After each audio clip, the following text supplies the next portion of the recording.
Subcommittee on Government Operations will come to order, and I'd like to welcome everyone. This is a room that we have been without for about a year, and so this is the first subcommittee or committee meeting that we have held, and I would like to say, Mr. Chairman, great job.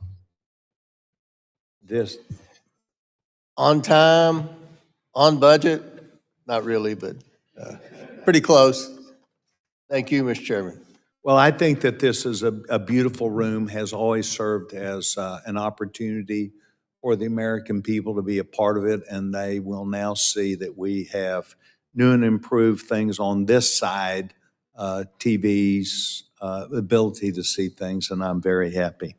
So without objection, as the chair, I may declare recess at any time, and I recognize myself for the purpose of making an opening statement.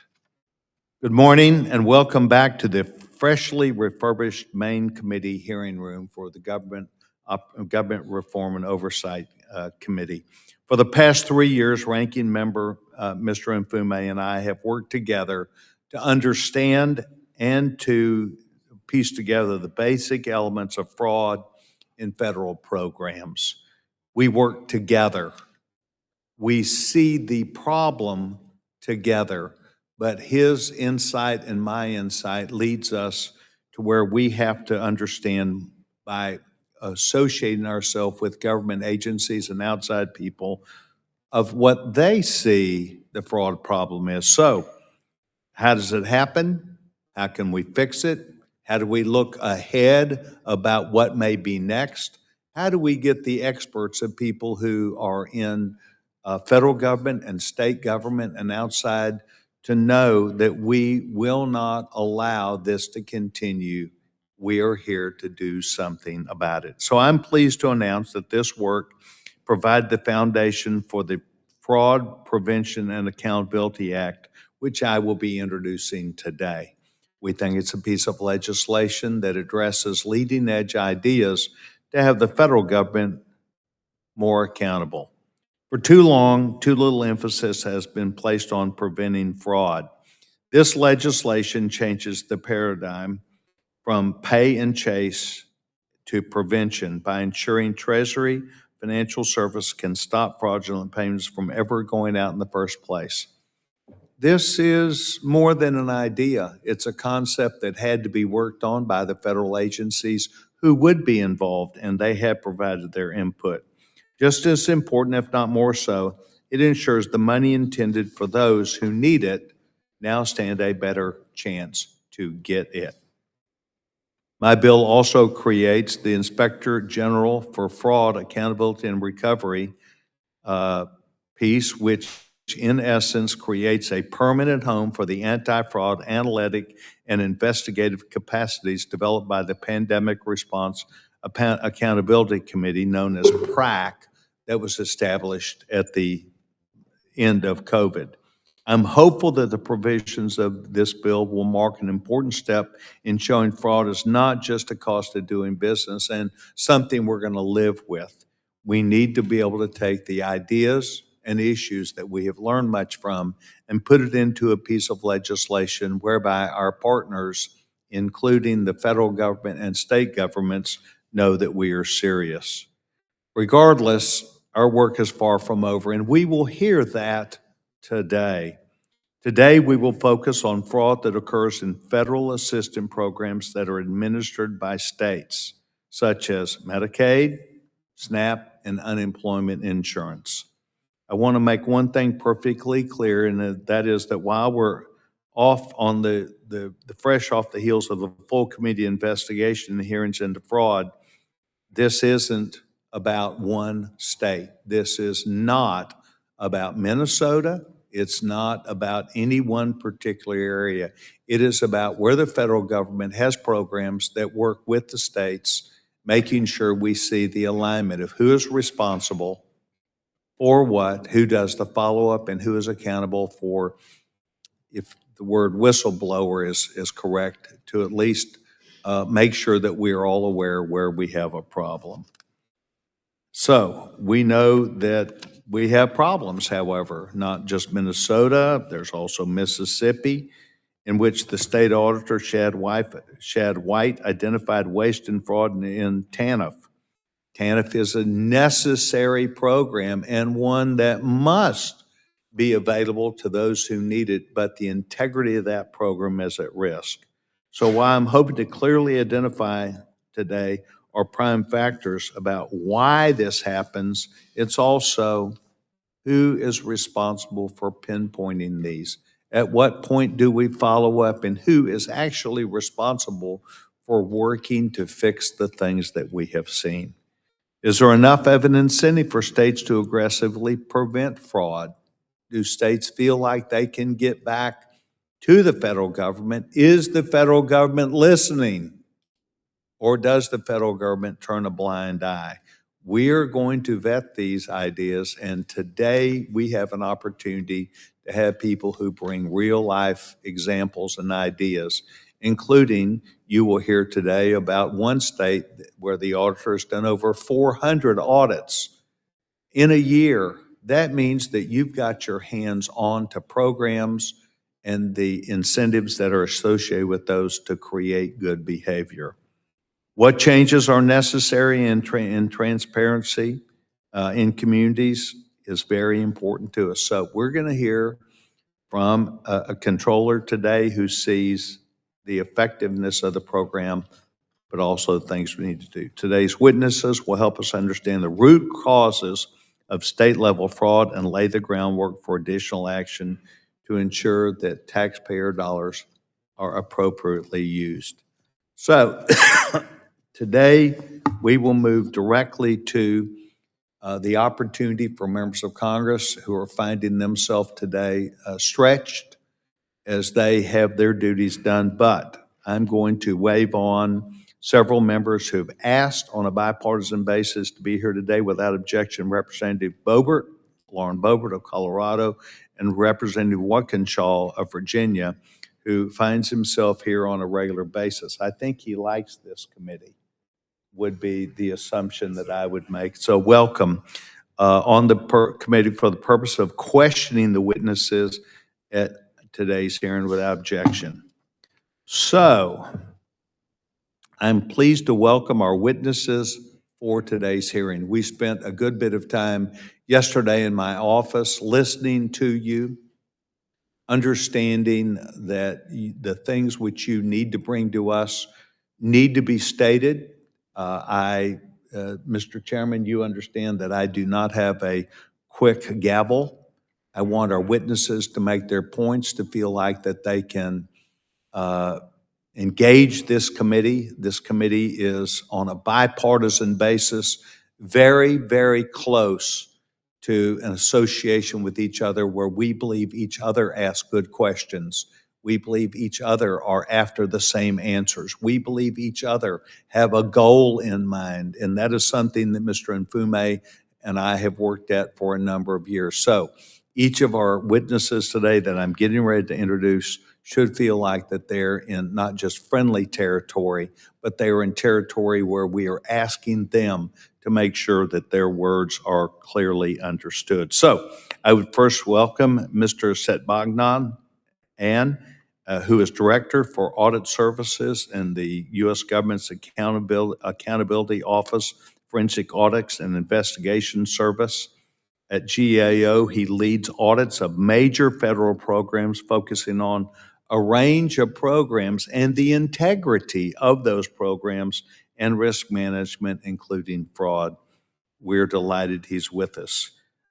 We then welcome Dr. O.J. Oleka, who is the Chief Executive Officer of the State Financial Officers Foundation, a national organization dedicated to advancing fiscal responsibility for public policy, protecting taxpayer dollars, and promoting economic freedom. Doctor, welcome.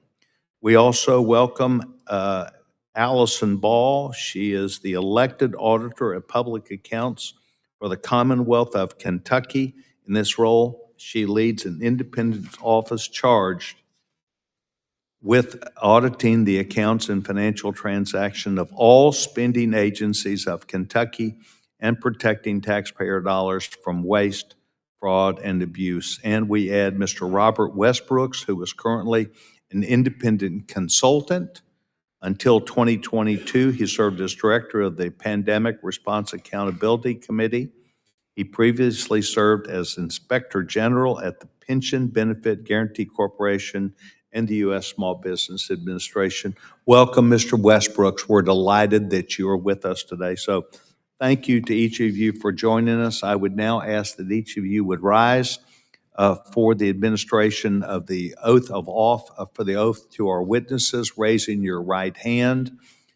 Pursuant to Committee Rule 9G, the witnesses will raise their right hand and answer the following. Do you solemnly swear or affirm that the testimony that you're about to give is the truth, the whole truth, and nothing but the truth, so help you God? Let the record reflect that each of the witnesses, you may be seated, each of the witnesses answered in the affirmative, and we welcome each of you, remembering that this subcommittee does mean it when we say all of the truth, to where you should not be bound by anything of a time constraint. We want you to make your points made. So we appreciate you being here today. Let me remind the witnesses that while we have read your written testimony, feel free to go well beyond that, because I think that as we get your oral statements on the record, you will recognize that we are here to listen and learn from you. So please remember that we've got a system here that it goes green light, yellow light, red light. As you get to the red light, as you're able to effectively move your comments, I understand that. So I would now recognize Mr. Ms. Bagdoyan for his opening statement. The gentleman's recognized. Thank you. Chairman Comer, Chairman Sessions, distinguished members of the subcommittee, I'm pleased to discuss today at a high level the fraud risk landscape facing state-administered, federally funded assistance programs. This landscape has changed significantly and is evolving rapidly, and not in a good way, in the long aftermath of the COVID pandemic. Massive spending during that period exposed significant weaknesses, which persist today, in federal and state capacity to preemptively identify and manage fraud risks in multiple joint programs. Illustrating this, GAO estimated a while ago that up to $135 billion in pandemic-era unemployment insurance benefits, or 15% of the total spending, was lost due to fraud resulting from poor controls. Most of these losses were never recovered. Spending on federal assistance programs administered by states exceeds about $1 trillion annually, rendering them inherently at risk of fraud. In this regard, two such programs, unemployment insurance and Medicaid, are on GAO's high-risk list for significant program integrity weaknesses. Other programs, such as SNAP and TANF, face substantial fraud risks and have experienced actual fraud.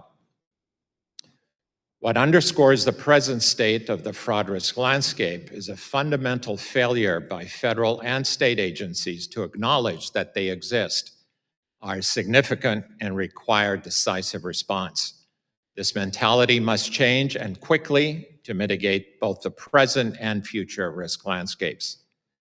As symptoms of the failure to acknowledge their existence, principal factors contributing to fraud risks at the federal and state levels include absence of leadership priority to drive effective responses, weak fraud risk management capacity, such as superficial risk assessments and counter-fraud strategies, inadequate preventative front and back-end controls, especially regarding verifying identity, determining eligibility, calculating benefit amounts and tracking their duration, averting duplicate benefits across multiple jurisdictions, and recovering financial losses. As I mentioned, pandemic losses were recouped only at a cents on the dollar rate. Then there is fund and forget postures regarding federal oversight of state activities, as well as restrictive program design. It's very important to make note of. precluding stringent controls or allowing loose rules that exacerbate risk, including the signal bane of auditors, unquestioned program applicant self-attestation and certification. In a landscape that offers numerous opportunities for exploiting risks, fraudsters are innovative and fast-moving, taking full advantage of technology, including artificial intelligence, to pursue their schemes. However, due to the aforementioned lack of acknowledgement, federal and state agencies are not keeping up with cascading risk effects. I'll close by stressing that the current fraud risk landscape facing state-administered federal programs involving potentially significant financial losses is of great concern. Of equal concern is the absence of decisive, comprehensive federal and state responses. This must be rectified, beginning with an acknowledgement that this is a significant problem. Sustained congressional oversight and comprehensive action, such as that contemplated by the Oversight Committee, are essential to eliciting an effective response. Mr. Chairman, this concludes my remarks. I look forward to the subcommittee's questions. Thank you. Sorry, we're getting used to this. They think I ought to be able to speak into a microphone. Thank you very much. We have much to speak about. Your presentation opened up a lot of issues. Dr. Oleka, you're now recognized. Thank you, Mr. Chairman. Chairman Comer, Chairman Sessions, and distinguished members of the subcommittee, thank you for the opportunity to testify today. My name is Dr. O.J. Oleka, and I serve as the Chief Executive Officer of the State Financial Officers Foundation. SFOF is a nonpartisan national network of 41 statewide elected financial officers across 28 states who collectively oversee roughly $1.5 trillion in public assets. We equip these officers to promote fiscally responsible policy and protect taxpayer dollars. I'm also the son of Nigerian immigrants who came to this country with nothing. Through hard work, faith, and the opportunities that this great country provides, my parents lived the American dream. That dream is why I've dedicated my career to public service and ensuring that government works for the people who pay for it, and that American generosity is not taken advantage of by fraudsters, foreign or domestic. In our inaugural oversight report released on February 27th of this year, we showed how state financial officers are already saving taxpayers billions of dollars by stopping waste, fraud, and abuse. Examples include Florida CFO Blaise Ngolia, who identified $1.86 billion in excessive local government spending, North Carolina Auditor Dave Bullock, who exposed over $1.4 billion in lapsed salaries across 46 state agencies, and Kentucky Auditor Allison Ball, who you'll hear from next, who uncovered more than $836 million in wasted Medicaid payments, and Utah Auditor Tina Cannon, who uncovered nearly $500 million in inappropriate hospital payments. These are not isolated successes. State treasurers play a critical role in stopping waste, fraud, and abuse before it occurs.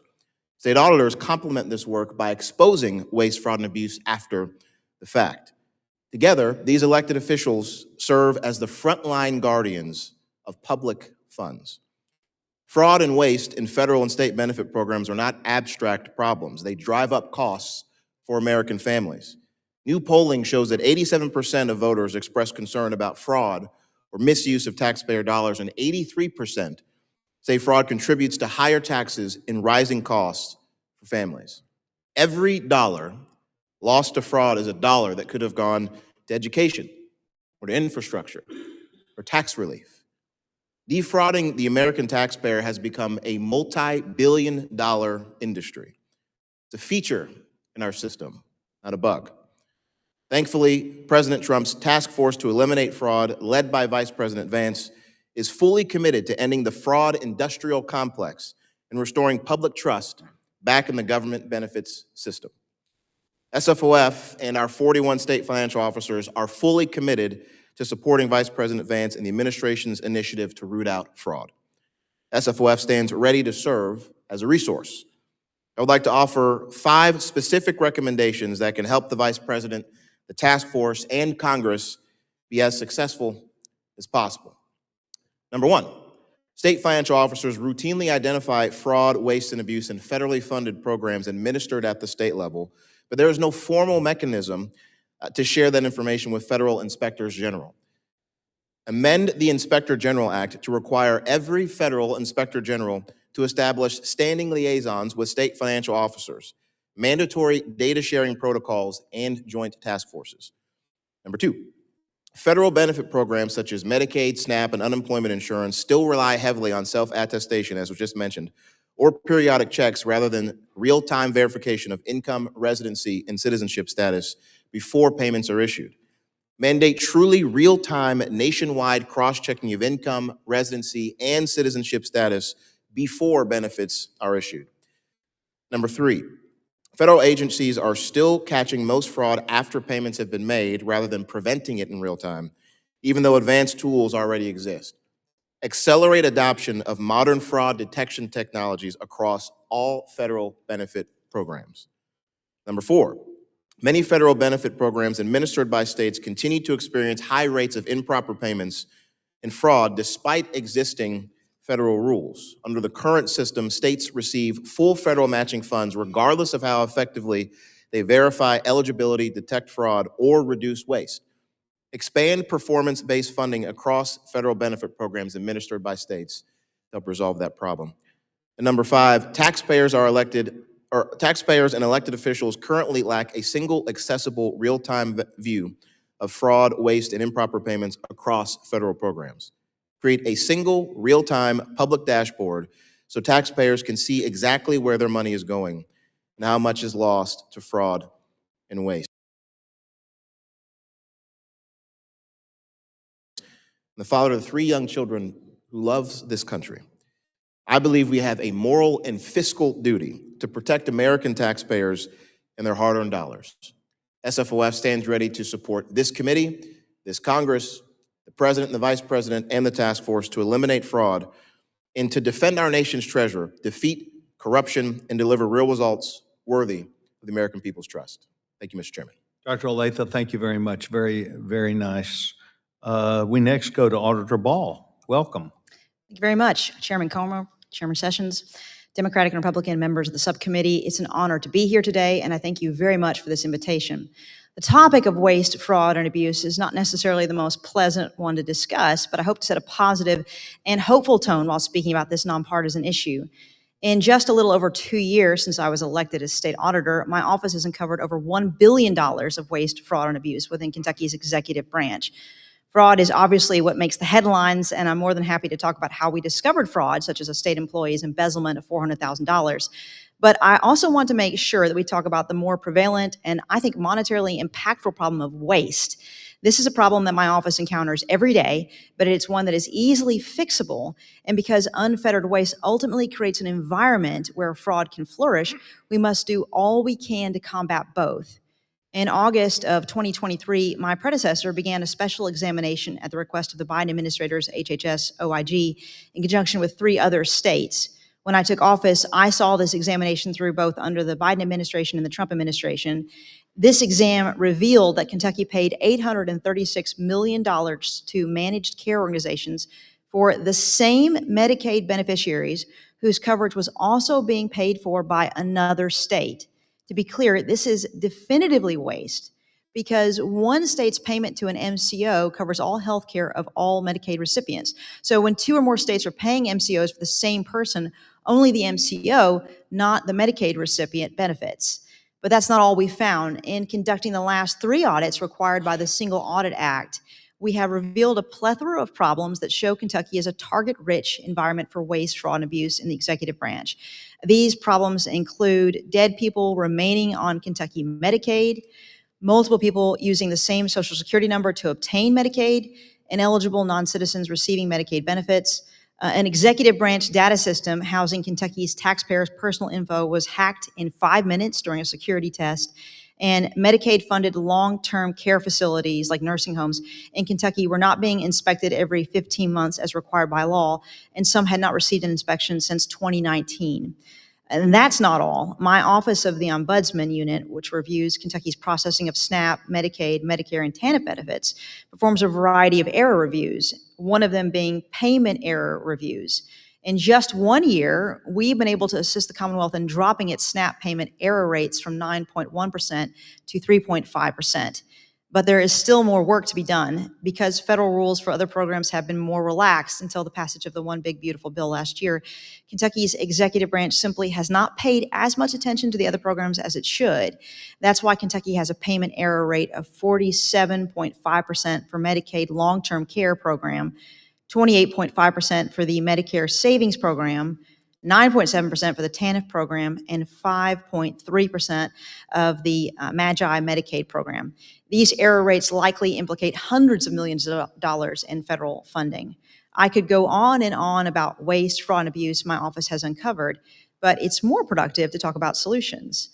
I recognize that auditors across the country are structured differently. In Kentucky, I'm an independent, statewide elected official that is constitutionally separate from every other office and branch of government, beholden to no one but the people of Kentucky. In my view, it's crucial for every state auditor to bring this mentality of independence to their jobs.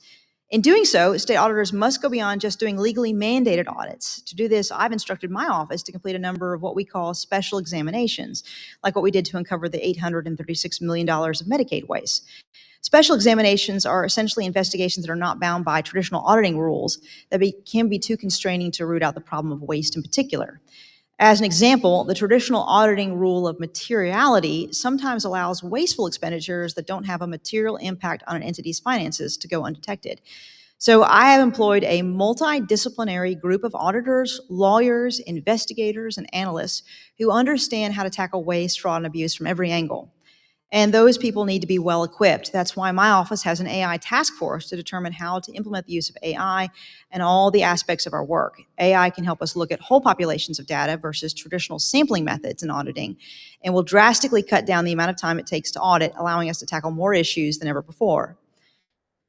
Another part of being well equipped is having the right data access. For the Medicaid capitation exam I discussed earlier, HHS OIG gave us safeguarded special access to a federal database housing far better information than what states normally have access to. And finally, the unfortunate reality is that some people simply won't change their ways unless the harm they are causing to their state is exposed. Congress is well suited to hold accountable the nefarious and incompetent state actors who waste taxpayer money and defraud the American people. And like today, state auditors' offices can assist Congress in doing so. This is a nonpartisan issue. If we take waste, fraud, and abuse seriously, we can ensure that every family gets needed assistance without breaking the backs of American taxpayers. Thank you very much for your time, and I'm happy to answer any questions the subcommittee has. Auditor Ball, thank you very much. Mr. Westbrooks, welcome to the subcommittee today. The gentleman's recognized. Thank you, Mr. Chairman. Chairman Sessions, Chairman Comer, distinguished members, thank you for this opportunity to testify today. My name is Bob Westbrooks. I've spent the last 30 years in public service investigating fraud cases and auditing fraud controls. I'm a retired Inspector General and the former Executive Director of the PRAC. I authored the book titled Left Holding the Bag about the pandemic fraud aid experience and the gaps in fraud prevention and detection efforts and how we can be better prepared for the next emergency crisis. I'd like to highlight a few points from my written testimony. Is there fraud in federally funded state-run programs? Absolutely. Why? It's because it's where the money is. It's relatively easy to steal, and fraudsters don't sufficiently fear getting caught and punished. The prevalence of fraud and the underlying root cause vary among programs. Is there too much fraud? Absolutely. But we don't really know, in my view, the true amount of fraud, true amount that we have lost to fraud. Whatever the amount, headlines involving large dollar loss fraud cases erode public trust and can adversely impact those in need. So what do we know about this type of fraud? Government benefit fraud unfortunately happens in no program and no state is immune. My written testimony contains data from the U.S. Sentencing Commission and some illustrative cases. The past few years have given us two prominent case studies. One, of course, the $250 million Minnesota Feeding Our Future scheme, which has resulted in over 60 convictions. And two, the $100 million Mississippi TANF scandal, which has resulted in the conviction of the former executive director of the State Department of Human Resources and others. Unfortunately, federally funded state-run programs, like most federal programs, are big, soft targets for individuals and international fraud rings. The internet has reduced barriers to fraud. Offenders can find free fraud tutorials online, can purchase stolen identities for the price of a Happy Meal, and can file claims from anywhere in the world. With automation tools, they can simultaneously file multiple claims in multiple states. The prevalence of fraud discussions online normalizes this behavior, in my view, and reduces the fear of getting caught and punished. So what can we do to reduce fraud? It's as simple as making it harder to steal. We can do that a couple of different ways. I'm a big supporter of the fact that we don't have all the answers here, and sometimes we can look at the international community for some of the answers. And I'm a big fan of the UK Public Fraud Authority, which is a great model that would need to be adopted in the US, but in terms of consolidating the best practices, guides, and standardization of counter-fraud activities, not the enforcement side, but counter-fraud activities, I think there's a lot to be gained by looking at that model. We can also employ appropriate controls to deter fraudsters from even attempting to file a fraudulent claim, prevent fraudsters from consummating the claim, promptly detect those claims that successfully pass, and then correct and respond to fraudulent claims through prompt enforcement action, target hardening, disruption, and recovery. There's no one-size-fits-all solution.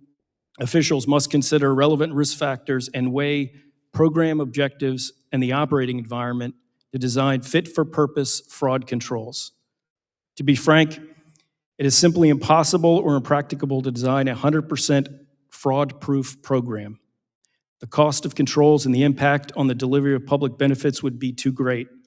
Whether you're running a mom-and-pop store, Amazon, or a government program, fraud risk management always involves very difficult trade-off decisions. This is not to suggest in any way that we should tolerate fraud.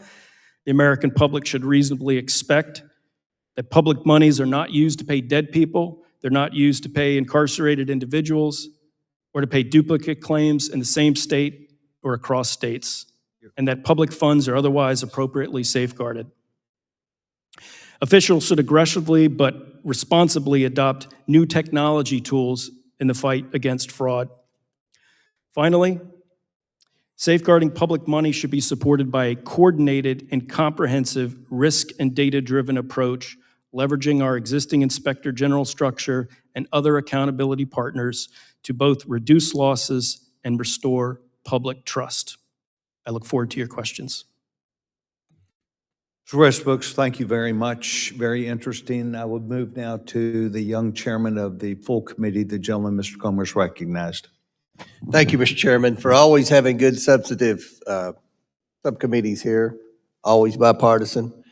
This is a very important subject to this committee, waste, fraud, abuse, and mismanagement. And I can't think of a better panel. And I'm going to start with our great auditor in Kentucky, Allison Ball. Auditor Ball, you've done a tremendous job exposing waste and fraud in Kentucky.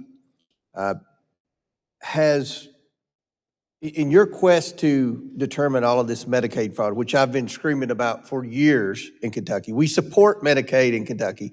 You're from a poor Medicaid-dependent region in the state, just like I am. We want to support the program, but there's so much fraud and mismanagement, in my opinion, in the Medicaid program in Kentucky, and we're just trying to get the backs of the taxpayers, and your work has been phenomenal.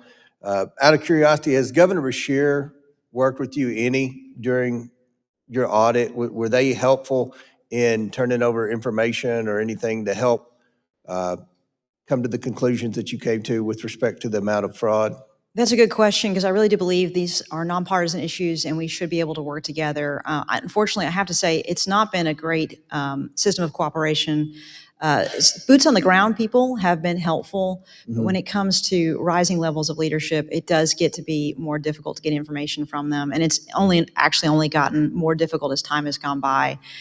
So the unfortunate answer is no, it's actually been disappointing that I've not had good cooperation from the top level of the Bashir administration. Do they dispute the findings? I know you came out with this a few weeks ago. Has there been any communication between the Bashir administration and the auditor's office? So that's a good question. Their response was mostly that it's not unique to Kentucky, that this happens in other places as well, which in my view, and that's true, it actually does happen in other places as well, but I think that that attitude makes it less likely to be addressed. Just because it happens somewhere else doesn't mean that it's not serious and not important. And you're exactly right, and the governor's right. It's happening everywhere. We're trying to do something about it. We're serious about it. Dr. Oleka mentioned the task force that J.D. Vance will lead. We're serious about trying to do something about this. And there's just an attitude among a lot of politicians, and I'm not going to be partisan in here, Mr. Chairman, because you don't want you want this to be a good bipartisan hearing, but there's just an attitude among a lot of governors and a lot of big city mayors that, well, it's okay, it happens everywhere, it's no big deal, it's you know, why do you care? It's just government money, it comes down like manna from heaven. I mean, that's the attitude that a lot of these officials have. So I just want to publicly thank you for the work you're doing. It's so essential. We have an independently elected auditor in Kentucky. Not every state does. I'm glad that we do. It's worked out well in this instance, and I hope that the Kentucky General Assembly will take some of your findings and work to reform Medicaid in Kentucky, because I don't think it's going to happen administratively, at least over the next 2 years. So my next question is to Dr. Oleka, my constituent. Real proud of the work that you do. Your organization, the State Financial Officers Association, can play a huge role in fighting fraud. Can you give us some examples of how your organization can work with Congress to help not only identify fraud, but to try to hold people accountable for fraudulent behavior? Absolutely. Well, one of the things that we try to do, Mr. Chairman, is provide good ideas for good public policy. As a 501c3, we provide educational resources. And we think that if Congress is able to put some frameworks in place where the state elected officials, again, Auditor Ball and her colleagues, can effectively work directly with inspectors general, work directly with these folks in the federal government, you'll see some real reforms. One of the things that's incredibly important, I think, for a framework, and you touched on it, you need leaders who have good policy information. They also need the statutory authority, but they also need the political incentive, or in a word, courage. You need good leadership. We have that leadership, obviously, in Kentucky with Auditor Ball.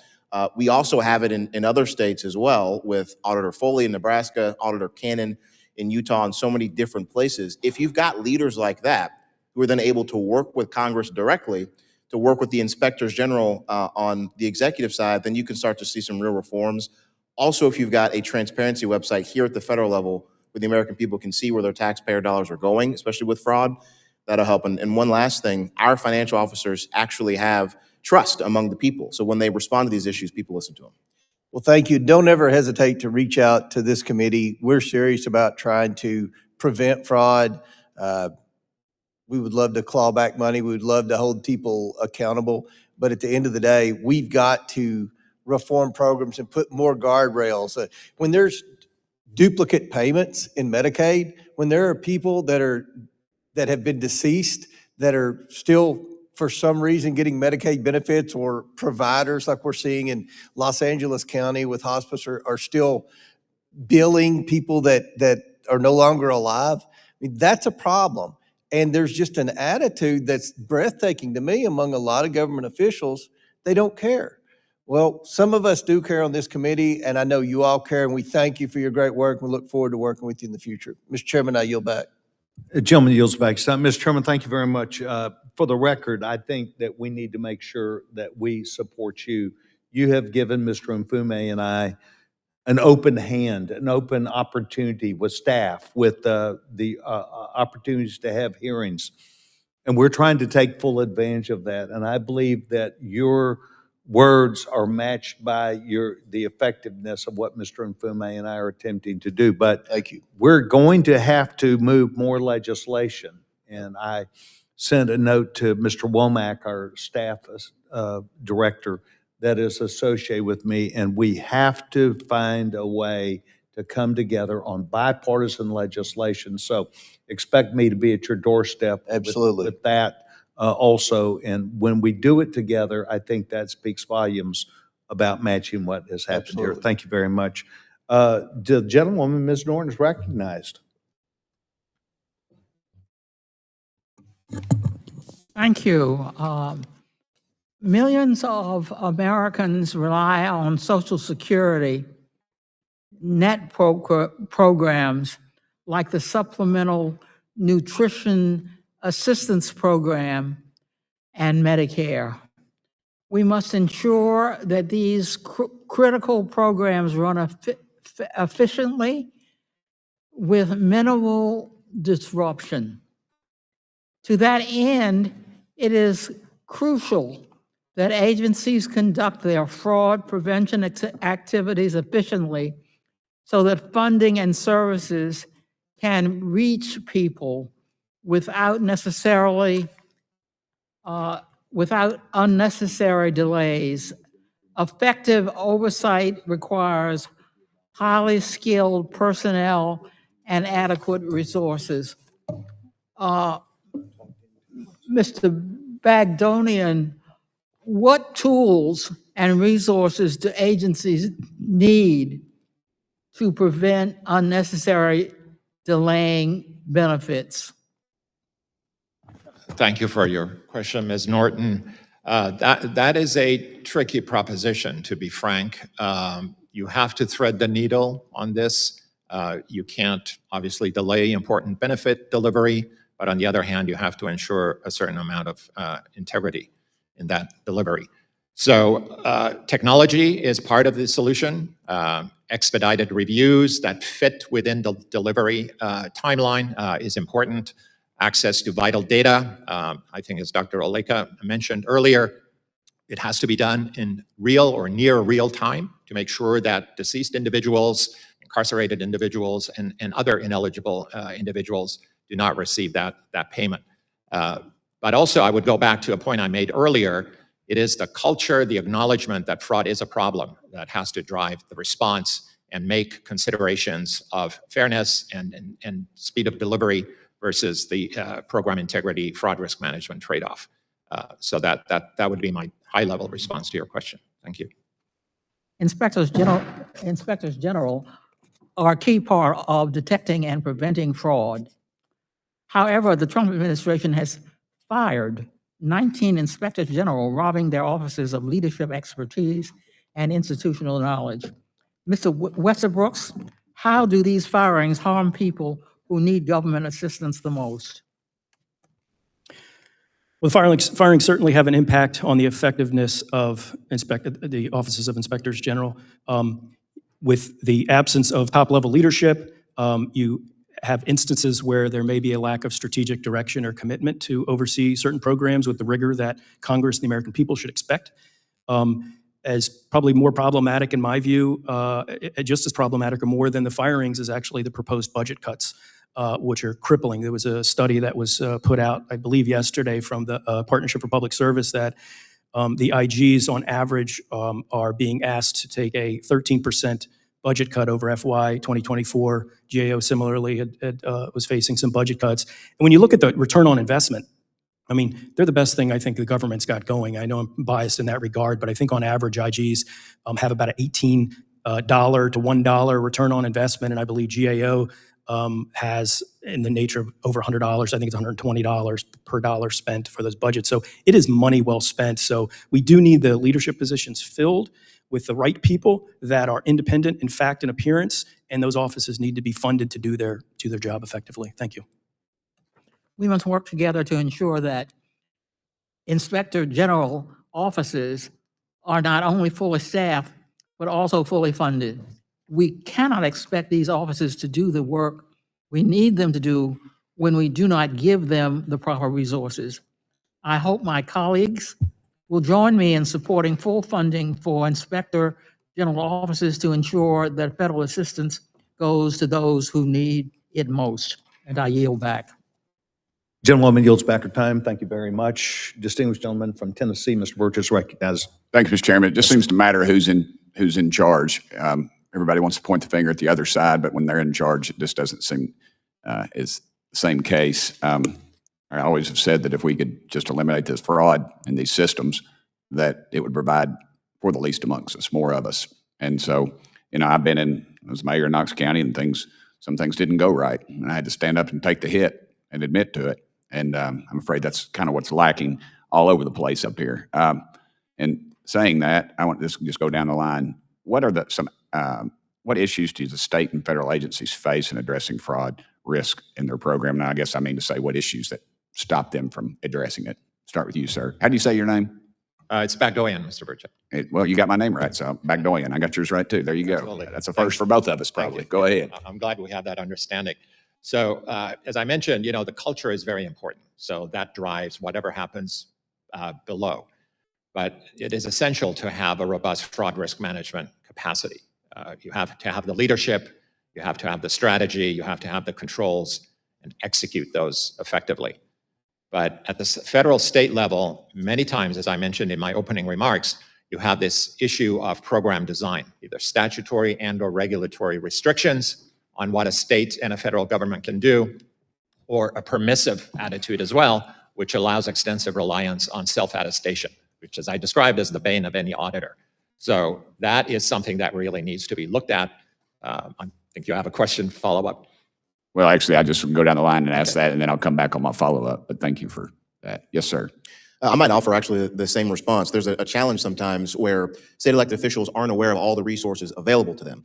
For example, the do not pay list is a great resource that has the federal government support effectively outlining. What is the do not pay list? I know what it is, but I'm sure the rest of the committee does not. It's a resource. That's a joke. I don't know what it is. Go ahead. Well, it's a resource that allows states, it's compiled by the federal government. It's a resource that allows states to effectively look through folks that they shouldn't give benefits to, that they can actually review it to make sure that there is no implication of fraud if you were to give some folks some resources. You can utilize that tool, and it can be expansive based on the data that is given to it from states. So you pass data back and forth. When you've got a policy response in that way, it makes more robust the resources that are available. So if state financial officers in particular had access and knowledge to that could help things, as well as the statutory authority. There's a single audit act for Medicaid that effectively puts state financial officers, auditors in particular, in a position where they've got to audit Medicaid. If you had once a year, if you had that for every program, then you are more likely to find fraud. So those are some instances as well. Ma'am. So I'm going to piggyback a little bit on the culture issue, because we found that on this $836 million of waste that we discovered, because when we started doing interviews with boots on the ground and then with leadership, we found out that people that were actually doing the work were told, hey, this is not that big of a deal. It's low priority. If you get to checking somebody's residency, that's good, but it's really not that big of a deal. So it really did expose that the attitude at the top really does make a difference. I think that's why it's really important today that we're here, because you are indicating to all the American people, hey, this really matters. And that has a cultural response and a cultural change. So I would say the culture is important. I also think that we need to be reviewing things at all levels. So as we've started to get more aggressive on reviewing the error rates, those error rates have begun to go down. We saw that with SNAP. We went from 9.1% to 3.5% error rates just because we were actually involved in the process and we were identifying particular errors. I think that has to be part of it. And then another thing, actually this piggybacks on what OJ was just saying, the real-time review was a serious problem on this particular audit that we did, because they were doing what was called Paris alerts we were getting from the federal government from a program, but it only happened like once a quarter. So it wasn't real-time by any means whatsoever. People were also being told, hey, just ignore it for the most part. So we need a greater level of access to as close to real time as we can get. There's a program called TMSIS, T-M-S-I-S. We were able to use that in our audit. Normally we can't, but we were permitted to use it. HHS OIG gave us special access, and that gave us much closer to real time, and it was much fuller information. So we were able to look and see, do they actually live in Kentucky or not? That kind of access is a game changer. Ma'am, thank you. Mr. Chairman, I'm out of time, but if I could yield, let Mr. Westbrook say something. I saw him making some notes, and he's sort of got an orange tie on, and I'm from Tennessee, so if I could let him just say something, if that'd be all right. Go ahead, brother. Gentleman's recognized. Well, thank you for that. A couple of comments from my experience in government generally and then during the pandemic emergency is there are eligibility databases that are out there, and it's very frustrating for anybody to say, why aren't we catching dead people, incarcerated individuals, et cetera, and duplicate payments? So food stamps or the SNAP program has the National Accuracy Center. You have with unemployment insurance, there is an employment data hub. The problem is the 50 states of the different and territories, they've got different information systems. So sometimes it's very challenging for them, for the data systems to talk to each other. They don't have the funding or the resources to connect in real time that we would like for them to have. So that's one of the challenges, is why these tools are not being fully implemented. The other thing I would say is, and I don't think this can be overstated, is the level of sophistication with international fraudsters and organized crime rings is a significant drain on states. I'll give you an example in the pandemic, the one that sticks with me, my home state of Maryland. Governor Hogan announced in July of 2020, when the heat of the pandemic, when they were completing all these claims, there was an international fraud ring that had submitted 46,000 fraudulent UI claims for $500 million. So while the agency is busy making sure people have unemployment insurance to put food on the table, they're also getting hit by these very sophisticated fraud rings that they have to deal with as well. So that's why I think we really need a much more coordinated approach. Thank you. Real quick, are they mob related or are they international terrorists? You have both. You've got state-sponsored bad actors, and you. you've got fraudsters. Yep. Thank you, Mr. Chairman, for your indulgence. And Gentlemen, my thank friends you. across the aisle, I appreciate Charles' indulgence. Thank y'all. Thank you very much, Chairman Burchett. Ms. Randall, you're recognized. Thank you, Mr. Chair, and thank you to our witnesses for being here today. Combating fraud where it exists and ensuring proper stewardship of taxpayer funds is a shared responsibility amongst all elected officials at the state, local, and federal level, and a responsibility I wish was shared by this presidential administration. I'd like to quickly point out that the U.S. is currently spending $1 billion taxpayer dollars a day for a war in Iran that the president chose to start. Not to mention that Trump has personally profited $4 billion in his first year back in office through crypto schemes, shady property deals, and selling products like Trump Bibles and watches. Some of my colleagues on the other side of the aisle and this administration are quick to demonize so-called blue states, but it's important for the record to reflect that blue states like Washington are taking fraud issues incredibly seriously. For example, when it comes to Medicaid, improper payments, and potential fraud, Washington has moved from a reactive system to a proactive, data-driven integrity model. As a state senator, I voted to codify oversight expectations for the healthcare authority in their administration of Medicaid. And I also supported funding for Washington's fraud abuse detection system. This law, combined with elevating program integrity into a dedicated division, established focused leadership and accountability, and integrating audit and program integrity functions has led to a 178% increase in fraud referrals and over $300 million recovered across 2 years. Another example of the work Washington State is doing can be seen within the long-term services and supports programs, where the state's recovered over 99% of improper payments. When it comes to childcare programs, of the over 63,000 families who received a subsidy in Washington, 2.6% of those families who were ultimately investigated, 13 individuals were prosecuted through the state's rigorous audit process. These are just a few examples of how Washington State, a blue state, is being very thorough and intentional in continuously improving and evolving their best practices to make sure that not only is fraud being addressed, but that fraud is also being prevented. One example of 50, like some that we have heard here today, of how our states play such an important role in maintaining the integrity of taxpayer dollars. What I want to make sure we are all very clear about, though, is that when there is an overpayment or an improper payment, that does not automatically equate to fraud. Mr. Westbrook, is it fair to say that most improper payments are paperwork issues rather than fraud? It varies by program, but absolutely. That's the very challenging thing about when we use improper payment as the error rate, is that includes overpayment and underpayment, and it includes situations where the claim was actually valid, but there's no documentation in the file. Fraud is a part of that, and one of the things that frustrates me in the SNAP program in particular is where we're seeing a lot of the fraud is on the retailer side, retailer trafficking of fraud, and then stolen benefits. Neither of those are captured in the error rate that we have when we talk about improper payment. Improper payment is just a payment that on the surface, somebody looks at it, shouldn't have been paid, or is in the improper amount. Thank you, Mr. Westbrooks. I've mentioned before in committee that I had a sister with really complex disabilities who relied on Washington State's Medicaid program, and I can think of a number of times where my mom didn't submit paperwork in time because Olivia was in the hospital or had another bout of pneumonia or had any number of health complications that meant that her stack of paperwork on the kitchen counter just got bigger and bigger and bigger. And those improper payments sometimes are just a struggling family trying to keep their kid or family member alive and healthy. Mr. Westbrook, it seems to me that one of the underlying premises of many of our hearings on fraud is that states are not incentivized to properly oversee federally funded programs. Given that states share in the cost of improper payments, what evidence suggests that states are not incentivized to oversee their programs? You know, I haven't seen any evidence, and I can't say that it doesn't exist. I will say, just frankly, at 30 years in government in this business, I don't find many or any state, local, or federal officials that don't seem to care about fraud. They seem to care about fraud. It's the fact that they don't have the tools available, and I think that there's opportunities for the federal government to standardize and make these tools available, whether it's making sure that data systems talk to each other, or just providing guidance and enhancing the general workforce and skill set of counter-fraud professionals across government, state and federal. Absolutely. Thank you so much, Mr. Chairman. I yield back. Gentlewoman yields back her time. I just might make a note that the gentlewoman very appropriately has her substance as she chooses to speak, but we're trying to address today federal and state programs not related to any political section necessarily, that we believe that this is a nationwide problem, that we believe this is not a blue versus red state, but rather things that we can accomplish by working together. And so I want to thank the gentlewoman who has a strong record of not only working for that benefit, but today, once again, highlighting some successes that can be made by states that they have in contact. We should learn lessons wherever we can. And we will continue to do that. And I thank the gentlewoman very much. We yield to the distinguished gentlewoman, the Chairman of the Rules Committee, Ms. Fox. Thank you very much, Mr. Chairman. Mr. Bogoyan, am I saying Bagdoyan? I got it, Bagdoyan. Yes. Got it. Sorry. One of the biggest problems with federally funded programs funded by the taxpayers, run by the states, lack of incentives for states to be good stewards of taxpayers' hard-earned money. And I'm building on comments that have been made already.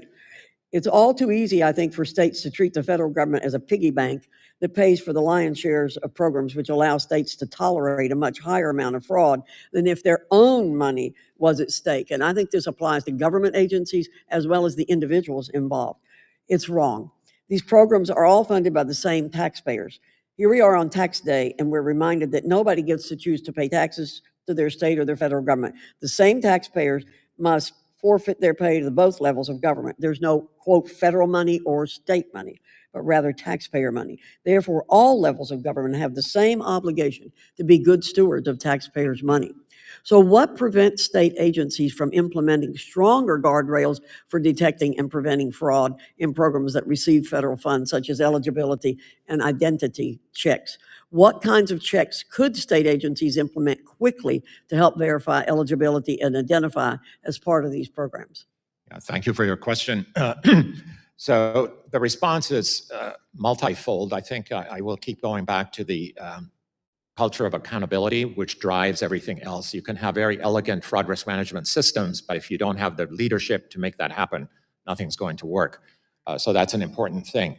The other one, which was manifested during the pandemic, is unemployment insurance, where states were just overwhelmed, I think as one of my fellow witnesses mentioned, with massive claims for benefits. They didn't have the systems, they didn't have the expertise, they didn't have the data to respond to that onslaught. What happened, unfortunately, after much of the benefits were dispensed, federal government provided funding as well as expertise, these called Tiger teams from the Department of Labor, that helped stem some of the more egregious problems, including the self-attestation issue that I mentioned earlier. So that showed success during the pandemic, but I don't think it's being sustained at this present time. But we could have had in the law, you couldn't self-attest. We could have put that into legislation, right, that you couldn't do that, correct? You can, but it has to be verified. Right. That's where states fell short. You know, right. I attested myself as being eligible for unemployment insurance. I signed my name, but you know, who's going to verify that? And then data analytics is very important, real-time data analytics, but you also have to respond to the results of those data analytics. Thank you. Ms. Ball, you talked about the culture, and I think that is a very important issue. I do think there is a culture of, well, it doesn't matter. So how can we do more here to prevent the improper payments from being made in the first place without the federal government having to take all the responsibility for making sure that this happens? So that's a great question. I really do think there's a partnership element with somebody at the federal level and then somebody at the state level. So I like to use my example because I think it's worked pretty well. I have myself as state auditor. I'm responsible to the people of Kentucky. I am independent, and I am very interested in accountability, transparency, and exposure. So that kind of exposure, that impacts the culture. I think that people that were working on this were embarrassed to find out that suddenly it's reported there were actually comments made. This is not a high priority. It's a low priority. If you get to it, great, but it's really not something we're that interested in. And once the public becomes aware of that, then there is a desire and incentive for a cultural change. So I really do think there's got to be somebody at the state level who is keeping an eye on these things, who's incentivized to do that. I think auditors work well for that. We have an ombudsman as part of our office, and I think that's really added a lot to us because we're checking error rates all the time, and we check what type of error rate it is. So I would think it would be a partnership like that. One quick question, excuse me, Mr. Chairman. North Carolina has an independently elected auditor. How many states have independently elected auditors who should be held accountable and can be held accountable? That's a great question. I know not every state has elected auditors or somebody who functions like that. It's actually probably more a question that Dr. Oleka would be more well-versed to answer than me. I know kind of here and there who is. He might know the full body if you want to do it that way. Do you mind, Mr. Chairman? Gentleman's recognized. This is why we're here, and the gentlewoman is actually moving in on a very important subject. So the gentleman's recognized. Thank you. Thank you for the opportunity to answer that question. It's a tricky question in the sense of the names have different titles. You could have a comptroller in Texas, which is extremely powerful, but doesn't have the title of auditor. What we've seen in terms of our 41 state financial officers across 28 states, we've got roughly a dozen or so that are auditors. Probably a little less than half than that have the type of authority that Auditor Ball has, that Auditor Bullock has in his state. Pennsylvania has a strong auditor in Auditor General DeFore. Utah Auditor Tina Cannon is very strong in that regard. So there are a few. One of the things that could make this issue a little bit better is if you had stronger auditors, as you just pointed out. I also quickly want to touch on the culture issue that you mentioned, because while people say this isn't a big deal, obviously this body knows, this auditor knows. Let me tell you why this is such a big deal in terms of the American people. When you have a culture that defers to fraud and allows it to stand, then you spend more money. When you spend more money, that then mandates, based on your political philosophy, an increase in taxes. So if you increase taxes on hardworking families, now they're faced with the choice of putting gas in their car, paying diapers for their children. This is a real cost that families have to go through, all because fraud wasn't detected. And it also sows distrust, because you have people who are trying to survive on WIC or SNAP or government benefits, and they look to their left and they see one of their neighbors who's a fraudster riding around in a Benz buying as much food as they can. So when you don't have a culture of accountability, when you don't have the type of leadership that Auditor Ball and her colleagues across the country have, you sow distrust, you have discord in the public, and you also have a culture of tax increases, which takes money out of the hands of the American people. Thank you. Thank you, Mr. Chairman. Gentlewoman yields back time. Thank you very much. The gentleman, Ms. Walkinshaw. Thank you, Mr. Chairman, and Yes, thank sir. you for your indulgence again in allowing me to join the subcommittee, and thank you to our witnesses. Mr. Begdoyan, the GAO testimony includes 5 principles of fraud. Probably all 4 of you are familiar with this, from the International Public Sector Fraud Forum's Guide to Managing Fraud for Public Bodies. Really wonderful 5 principles there. I would add a 6th that I think the chairman has demonstrated today. A fraud prevention effort has to be apolitical and nonpartisan if it's going to get the kind of buy-in necessary to succeed. And Dr. Oleka, I really appreciate you and your organization and your commitment to this work, your commitment to working on the Vice President's initiative, which I sincerely hope is successful in accomplishing its stated goal. I do think we have to just speak the truth here and say that the President of the United States, in describing that initiative, this is a direct quote, said it would, quote, focus primarily in blue states. And I think that would violate the principles of everything that we're discussing here. I hope that's not the direction that it goes. Auditor Ball, you made a very powerful comment. You said that it's crucial for every state auditor to bring their mentality of independence. And you probably would agree that if Governor Beshear were here today, he maybe would have a slightly different response to the question that Chairman Comer gave about his work. And that's okay. That's good. You're independent. You have your own perspective. He can't fire you if you say something that he doesn't like. I want to just reiterate concerns that some of my colleagues have shared about the diminution of the independence of our federal IGs. And one aspect of that that hasn't been specifically addressed is with the mass firing of 17 of them, many have been replaced by acting IGs who don't have the same statutory protections that those fired IGs have. Three quarters of the federal IG positions are vacant today. So the very people who are helping to do this work. Mr. Westbrook has laid out the savings are not on the job anymore, and we've talked about the budget. Just the HHS IG is facing in the president's budget a potential $13.7 million cut. My concern, Auditor Ball, is if those kind of cuts to the HHS IG and others are put into effect, the next time a state auditor like yourself wants to partner with the HHS IG to identify and reduce $800 million of fraud in Kentucky, they won't have the capacity or the resources to partner with you or one of your colleagues around the country. Mr. Westbrooks, based on your experience as a federal IG, what kind of operational impact would it have if you were told that your office was going to face a 12% budget cut in 1 year? What would you have to do? What would you have to scale back in terms of your work to prevent fraud?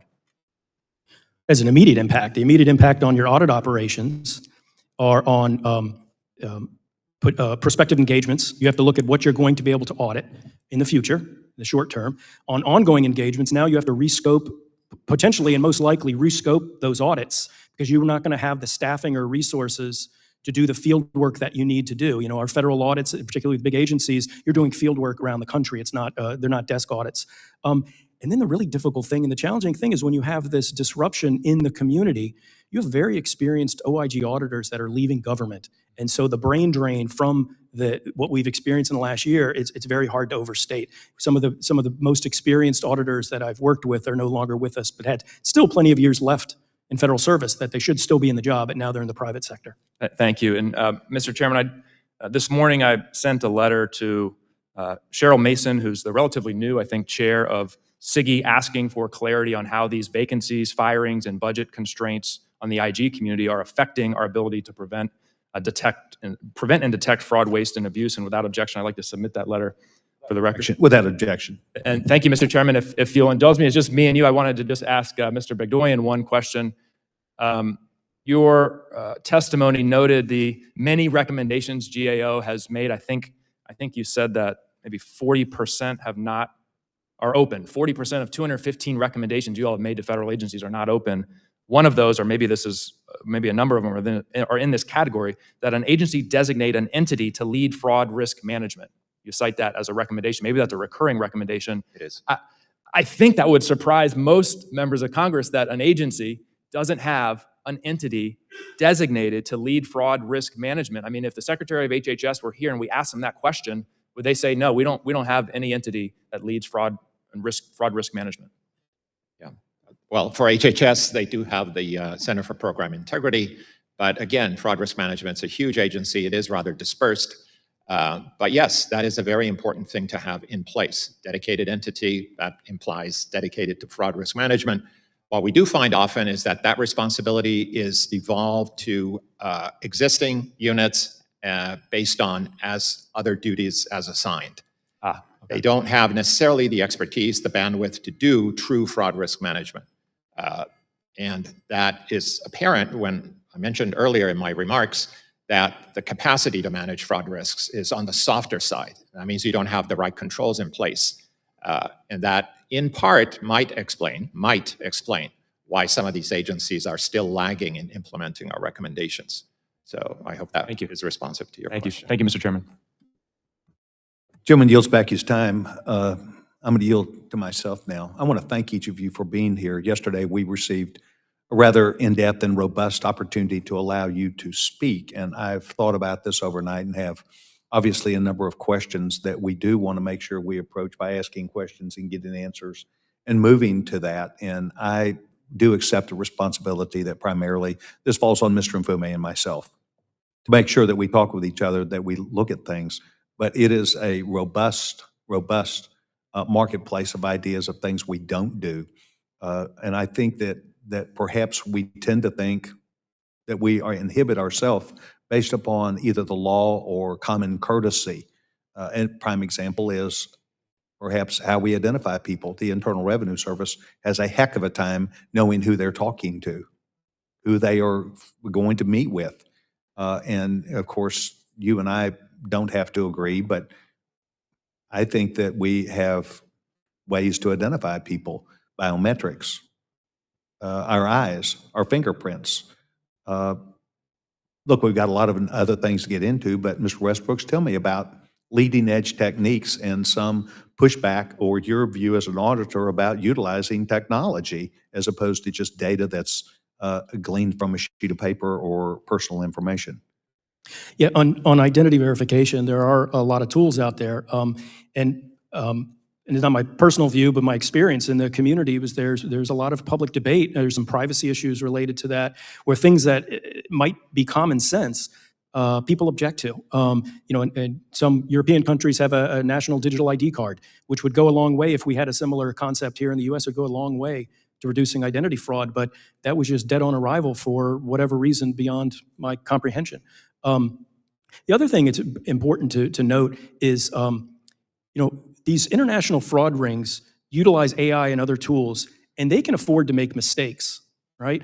The government has less opportunity. There's less forgiveness if the government aggressively utilizes AI and makes mistakes, and people's benefits get cut off. And there was a big scandal in the Netherlands related to this, where they very aggressively use this algorithm, and many people were cut off from benefits. Some included committed suicide as a result of it. So, we talk about ethical or responsible use of these tools. Unfortunately, I think that's the reality. I think government may always be a step behind the fraudsters who can afford to make mistakes. Doesn't cost them anything.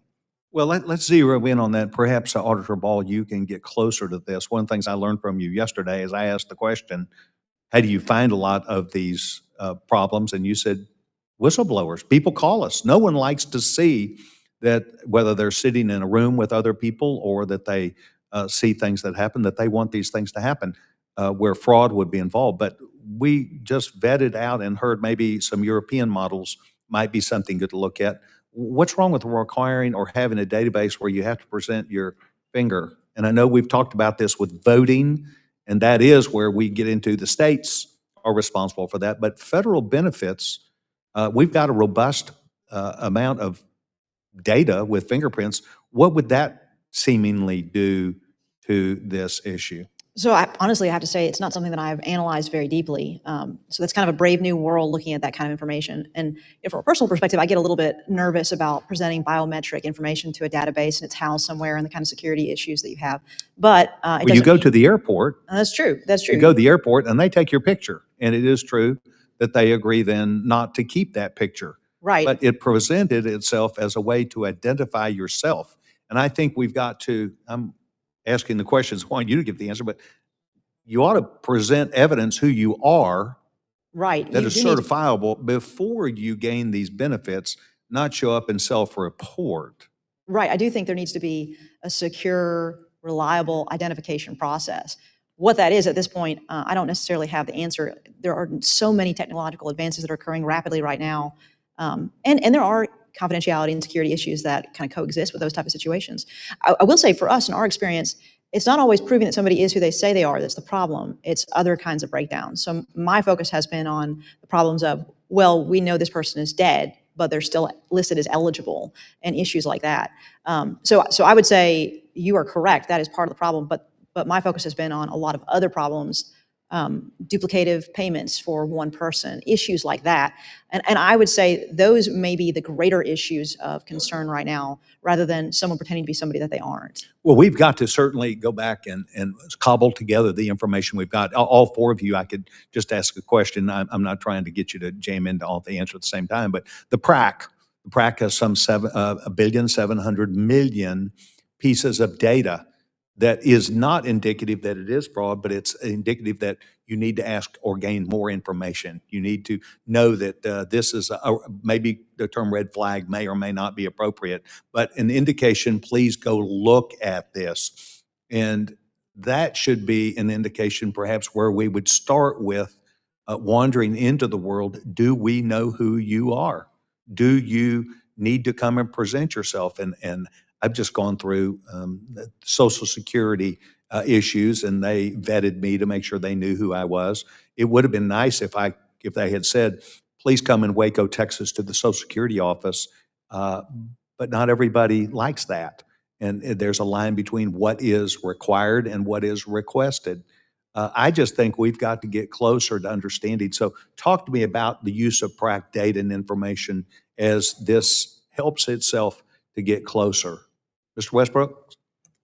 Yeah, thank you for that question. So the PRAC has an enormous amount of data, as does the Treasury's Do Not Pay or Payment Integrity Center.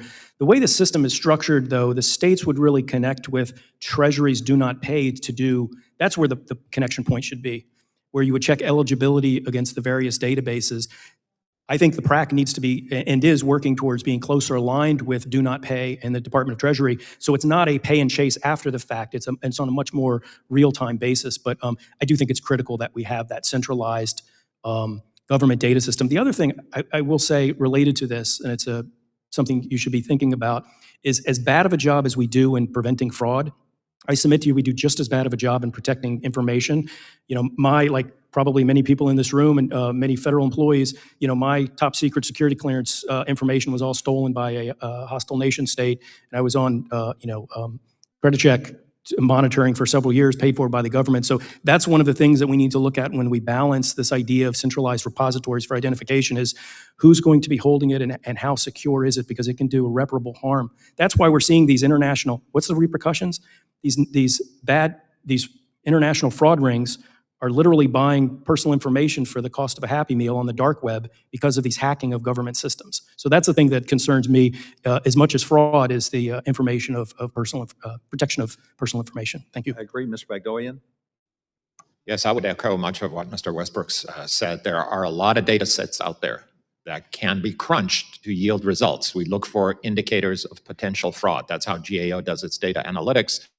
Once we present our findings to agencies, we expect them to respond to the results. And many of them, unfortunately, don't do that. So that is a huge problem. And I will use one example from the VA's community care program, where there's a lot of providers from outside the VA who tend to veterans' health needs. And we flagged several thousands of them several years ago that posed problems based on their background. They were convicted of fraud. They were convicted of patient neglect and abuse, things that would be disqualifying. We made the referral to the VA, and they promptly lost the referral. So when we followed up with them, they'd never heard of the referral, so they hadn't done anything with it. So that is a huge problem. You act like we're busy. I would now yield to the gentleman, Mr. Wakenshaw, who is requesting this opportunity. Gentleman's recognized. Thank you, Mr. Chairman. Mr. Westbrooks, I want to just ask you to go back to your PRAC experience, and I apologize for asking a question that perhaps is answered in your book. I'll have to get a copy of it. To talk to us about, from your perspective, the future of PRAC. Do we still need PRAC? The pandemic is over. What role did PRAC's relative independence, being constituted of IGs hosted by SIGI, play in its success? Is it important that that independence continue, if we should continue PRAC? Just give us your answers to those questions or thoughts on those, please. Thank you for your question. When the PRAC was created, the pandemic hit, and in a matter of a couple of days, the Senate drafted a bill which included the CARES Act, which included the PRAC provisions. They took the PRAC provisions from the Recovery Act and just dropped it into the bill. So there's a lot of lessons learned from the experiences that I had from April 27th, 2020, when I first got appointed, through December of 2022. If you look at the CARES Act, there's a lot of things, lessons learned on how we can improve. It's absolutely critical that we've got a centralized repository for government information that has the authorities, legal authorities, to share that data with state and local partners. I think that was the secret sauce that we had with the PRAC, was we could aggressively use our legal authorities to share with state and locals and federal law enforcement partners data without entering into complex data sharing matching agreements. So it's critical that there be this repository, that they have the appropriate legal authorities, that they have the independence to do their work, they're appropriately funded, they're tied to Treasury's Do Not Pay system, they don't operate independently. That's not much government value to me. And I think those are the keys for success. I don't know, this is my personal opinion, I'm retired from government, and I can speak freely on it. I don't know to what extent it needs independent investigative and audit authority. I think the Analytic Data Center of Excellence Authority is a prominent role. But unfortunately, it's the investigative authorities that give you the special legal rights to share data with your law enforcement partners. So there needs to be some smart lawyering and legislative counsel thinking on how to write the law on that. But I do think it's critical that there be a center of excellence that can share not just with the feds, but with state and locals, and it'd be somewhere where the state and locals feel like or GAO feels like referrals are going to be taken serious and not lost in a file somewhere. Thank you. Thank you. I want to just shift gears to IT systems and IT modernization. And Mr. Begdoyan, your testimony highlights some of the challenges states face, especially with respect to UI programs being implemented by legacy IT systems or outdated IT systems. And I'm curious, Auditor Ball, I mean, is that something you have experienced in Kentucky where maybe you say there's fraud in this program and we need X, Y, and Z controls, and you talk to the IT folks and they say, sorry, we have a legacy system that just can't do it. Have you experienced that? That's definitely an aspect that we deal with. We actually have a division that deals with IT audits. So we look to see all the time, this legacy software program that you have available, is it up to speed? Does it do the work we do? Actually, lately where we've seen breakdowns, though, has been when they've been eliminating a legacy program and incorporating a new one. It's the switch that has created the opportunities for breakdowns. And we actually just saw this with our Department of Revenue. We've had just all sorts of problems with bringing on a new program on every level. So that's its own problem. Okay, great. And then for Mr. Begdoyan, what is it that the federal government or Congress can do to better incentivize or support states who are trying to get their IT systems in a position where they can do fraud prevention in the way it needs to be done? Yes, thanks for your question, Mr. Walkinshaw. Again, going back to the UI experience, we designated that out of cycle as a high-risk area in the midst of the pandemic, in large part driven by data and technology issues, among others, like service delivery and so forth. And what worked during that time was that the federal government provided funding and expertise to, among other things, states' technology system upgrades, which relatedly eventually caught up with the integrity issues and helped mitigate them. But as I mentioned, by the time that happened, most of the money had already been dispersed. So something like that should warrant close consideration, so that that the states can have skin in the game, but also have some federal support to make things happen. Thank you. Dr. Oleka, anything? I apologize for going over my time, but you're literally itching to jump in on this question, I can tell there. Well, just to echo what Auditor Ball was saying in particular, I think there is an opportunity for states to utilize the new technologies that you were talking about as well, to make sure that they have all the tools and the resources that they need. One of the things that the chairman was mentioning in terms of potential new technologies, I would offer, if you have a stronger, deeper relationship between state leaders, the state treasurers and auditors in particular, treasurers obviously on the front end in terms of verification, eligibility, transparency of how money is being spent, and the auditors on the back end with regard to investigation, examination, and obviously audits, then I think you can see a lot of that cooperation. Also, I wanted to respond earlier, mentioning that you hope that the Vice President's task force is successful, and of course, so do I. I was able to meet with some of that leadership last week. Now, again, it wasn't an in-depth conversation. I don't want to certainly suggest that there was more discussed than there was, but I can say that team is very serious, very focused on these types of conversations. How do we get better with technology? How do we get better with cooperation and partnerships between the state and the federal level? And it wasn't from a partisan perspective. So there, I think, is a great deal of opportunity here from this committee, state leaders, and also this task force led by the Vice President to get really good, serious, systemic change done on the fraud issue. Thank you. Yields back. Before he leaves, I'd like to, if I can, do a follow-up to what the gentleman was asking, because I think it's a valid point. So, Mr. Westbrooks, probably I would ask this. We began discussing a little bit more in depth PRAC. We discussed a little bit more in depth about its existence, its seemingly integration into the law, and how it's become effective. Do we want to keep PRAC? Do we want to expand its knowledge and use it, and to make sure it's still and ready to go, maybe made permanent? Thank you for your question, Chairman Sessions. And this is the central premise of my book, quite honestly, was the frustrations in the early days of the pandemic to reinvent the Recovery Board's data analytics capability. You can't just flip a switch and create something. It needs to be on standby. It may not need to be as big as it was during the pandemic, but it was incredibly, incredibly challenging to get it's called the PACE, the Pandemic Analytics Center of Excellence. It was unbelievably challenging to get that stood up in a very short period of time. So I would hate to see that capacity gone, because there will be, not only will there be another emergency crisis that we'll deal with, but just on normal operations, you need that capacity. We want that capacity. It's a relatively low cost for it. Thank you. Well, I think the main point I'd say is it exists, day one, and the last part, which I am not here to shill for, but I have a piece of legislation that I'm dropping today that makes it permanent. So thank you very much for amplifying that. And of course, we need to pass it out to members of this subcommittee also. I will yield back my time now, go to the distinguished gentleman from Florida, gentleman, Mr. Frost. Thank you very much, Mr. Chairman. In the fiscal year 2024, over $10 billion of federal government spending on SNAP was lost due to improper payments.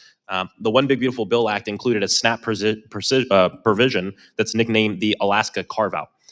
This was a political move that was made to get the One Big Beautiful Bill passed over on the Senate. The Alaska Carve-Out delays the cost-sharing requirement for states with high improper payment rates, like my state, the state of Florida. It makes absolutely no sense. Essentially, it penalizes the states that make good faith efforts to improve integrity and reduce their errors, and it rewards the worst performing states in the entire nation. We're already seeing people take advantage of this loophole. In Maryland, a whistleblower claimed that senior officials were trying to leave correctable errors uncorrected to keep the error rates up. It also kicked the problem for the worst performing states down the line by creating a 2-year delay. And this is important to me because I'm from the state of Florida, which has some of the highest rates of improper payments on SNAP in the entire nation. Mr. Westbrooks, how does the Alaska carve-out discourage low-performing states with high improper payments, like my state of Florida, from making the necessary improvements and actually fixing the problems? Thank you for your question. I can't speak specifically for Florida officials and what any state official might be thinking. I would look at it from an audit perspective. I would look at the effectiveness of any intervention. When we're talking about penalties and incentives, are they closely tied to the behavior to drive the desired results? Just on a personal level, I'm a proud father of 5, and it strikes me as giving my D student, dinging their allowance, my D student, but then letting my F student pass and say, just with a finger wag to say, well, next year, I'm gonna cut your allowance.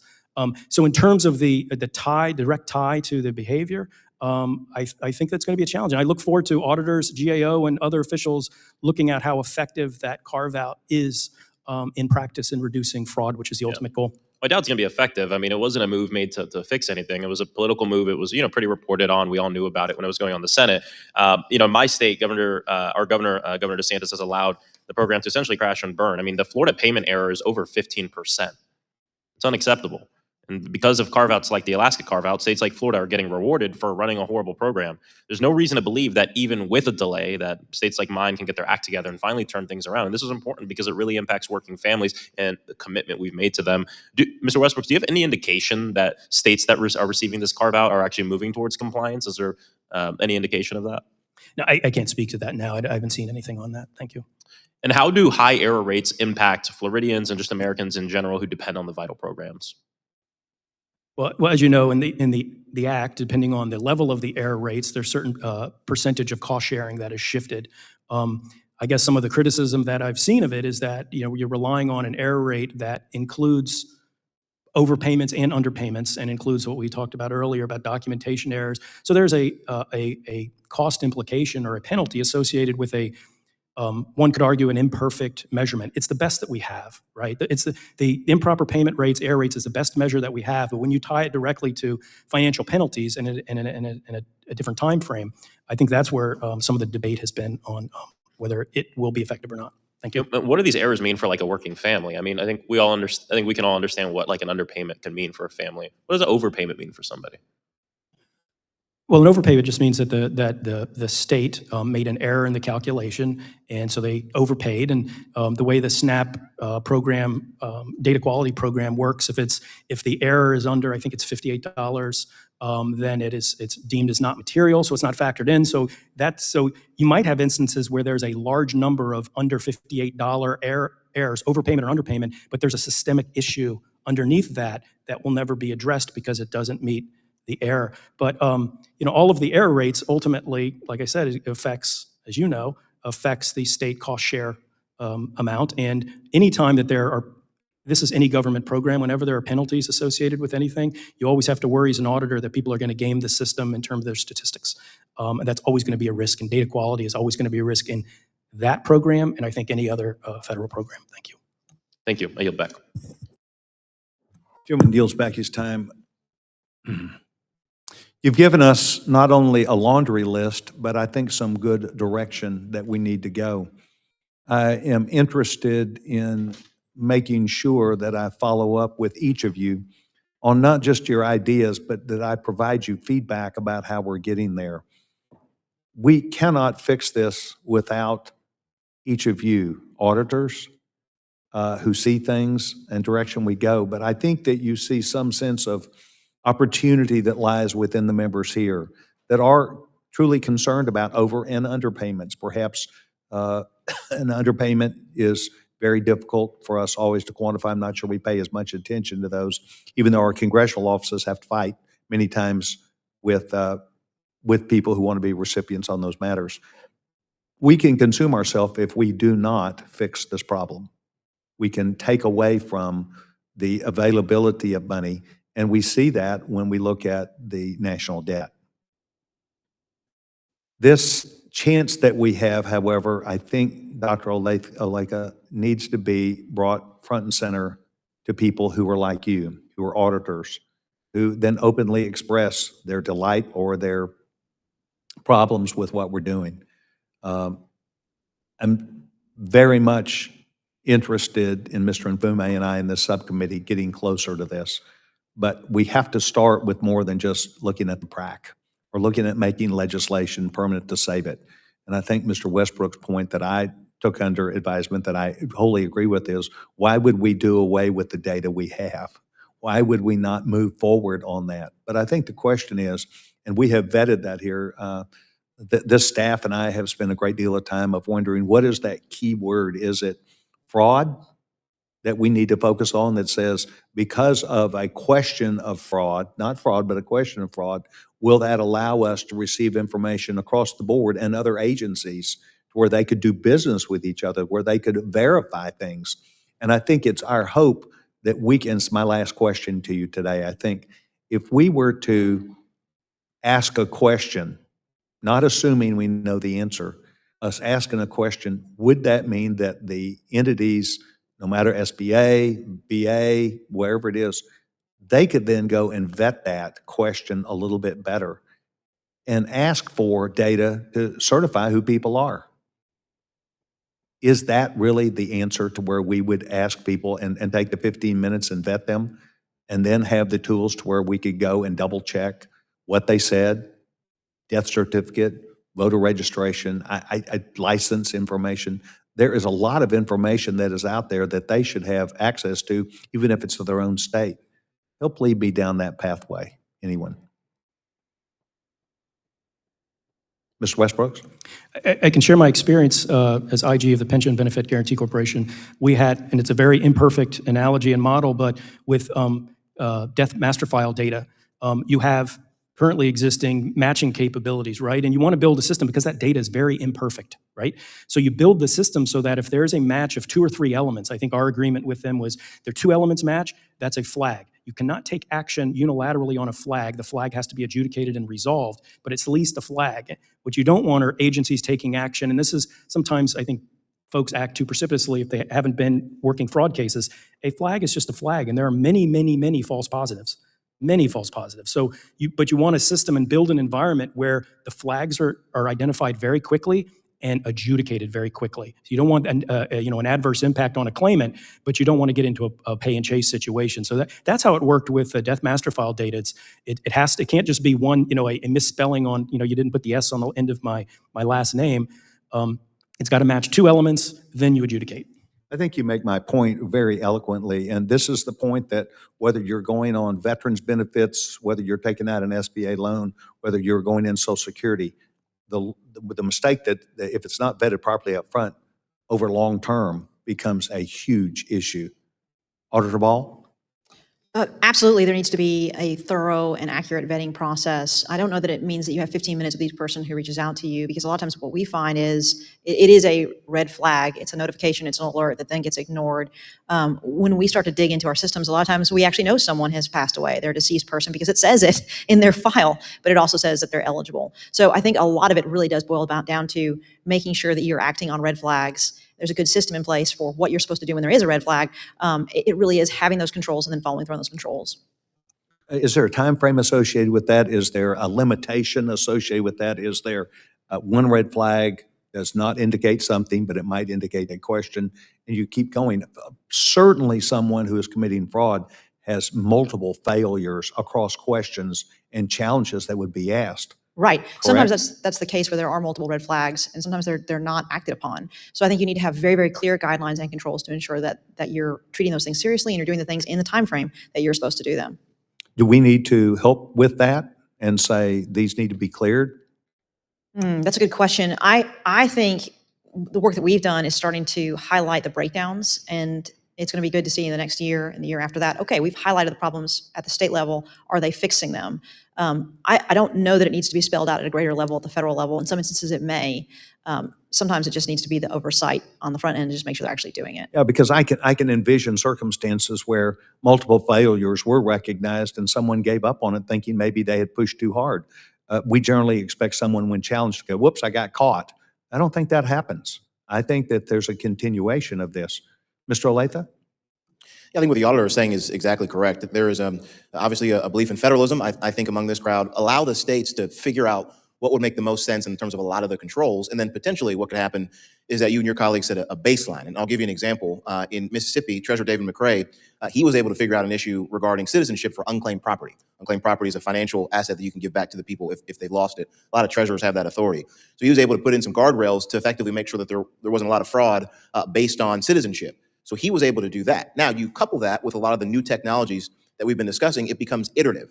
So then when you have continued types of fraud, if it's verification or eligibility, now because of technology, you can actually batch different queries, where if the red flag, as you were mentioning, is a set of issues that regards to paperwork, you're able to answer those in a lot different way if it is a couple of red flags that are results of very clear out and outright fraud.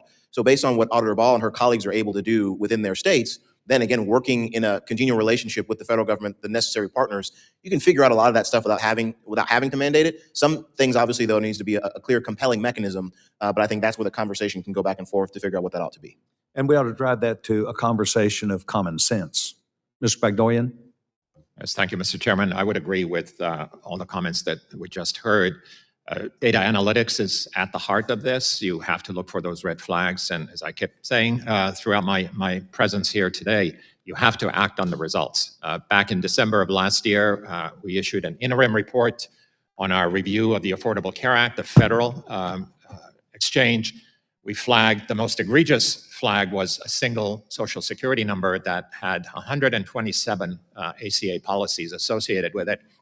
When we presented that example to CMS for an explanation, they told us that they didn't perform that sort of analytics. They were surprised by the result, but they weren't planning on doing anything about it because they were concerned about kicking the wrong person off that policy. So, that is a pretty significant example of a massive red flag that, at least for now, that particular agency is not going to take any action on. You have to act on those red flags. You can't say, oh, it's a red flag. Well, okay, but we're good with it. That's the temperament that has to change.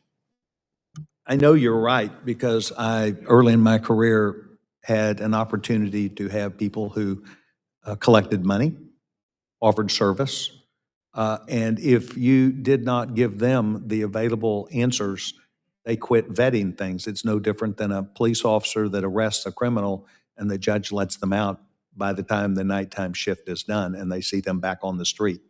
There have to be ways that are common sense, cost effective, reasonable to where people can understand the system and the outcomes. But it does mean that I and this subcommittee have to do our job. And I found out yesterday, Mr. Westbrooks, I did not have a chance to meet with you yesterday, but I did the other 3 witnesses that are today. I found out that they have placed a great deal of confidence that we can make progress and work together. I asked Mr. Oletha a question yesterday and again this morning about the follow-up, about how we're going to come and actually engage on this issue properly.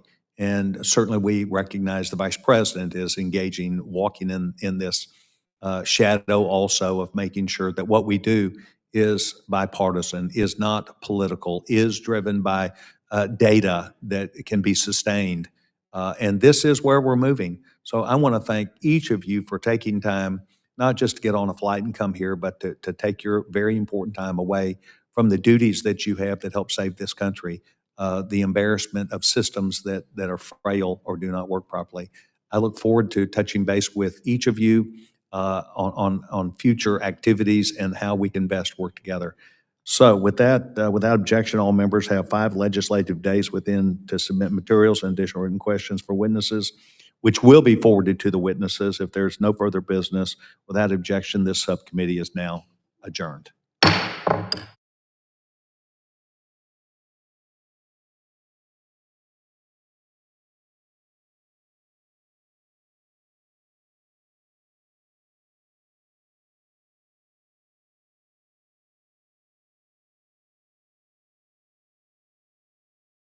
enabling its people to realize their full potential, and integrating peacefully with other countries, and stop occupying Lebanon, Syria, Iraq.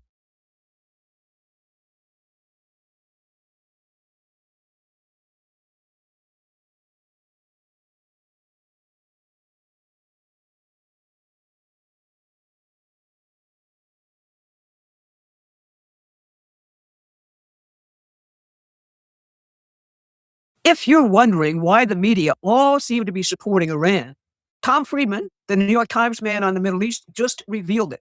Let's listen to him. I find myself, Michael, in a situation where I really want to see Iran defeated militarily, because this regime is a terrible regime for its people in the region, and nothing would improve the region more than the replacement of this regime with a regime in Iran that was focused on enabling its people to realize their full potential, and integrating peacefully with other countries, and stop occupying Lebanon, Syria, Iraq, and Yemen. So I'm all for that. The problem is I really don't want to see Bibi Netanyahu or Donald Trump politically strengthened by this war, because they are two awful human beings. That's Barack Obama's go-to guy for advice on the Middle East. He would rather Iran not lose and have a nuclear weapon than see Donald Trump get credit for creating a permanent Middle East peace. But this week, two events showed all their theater about defending democracy against Trump, the tyrant, to be garbage. On Sunday, the EU ran a textbook regime change operation against a man they hated almost as much as Trump, Viktor Orban of Hungary. Then they quickly moved to abolish the ability of any member state in the EU to veto decisions made in Brussels. Barack Obama, he called this a victory for democracy. And in Washington, Tulsi Gabbard declassified documents proving that the first Trump impeachment was a total hoax. I'm Barbara Boyd. I've tracked the fight between sovereign nations and financiers of empire for decades. Today, we'll take up three stories. First, Europe's turn to fascism. Next, Tulsi's impeachment declassifications. And finally, how Trump is using Iran to outflank and destroy the real opponents of human freedom. But before we get started, hit that like button and share the video. It tells YouTube to expand our reach. Now, why did J.D. Vance go to Hungary in the middle of a war? Well, I'll let Vice President Vance set it up himself.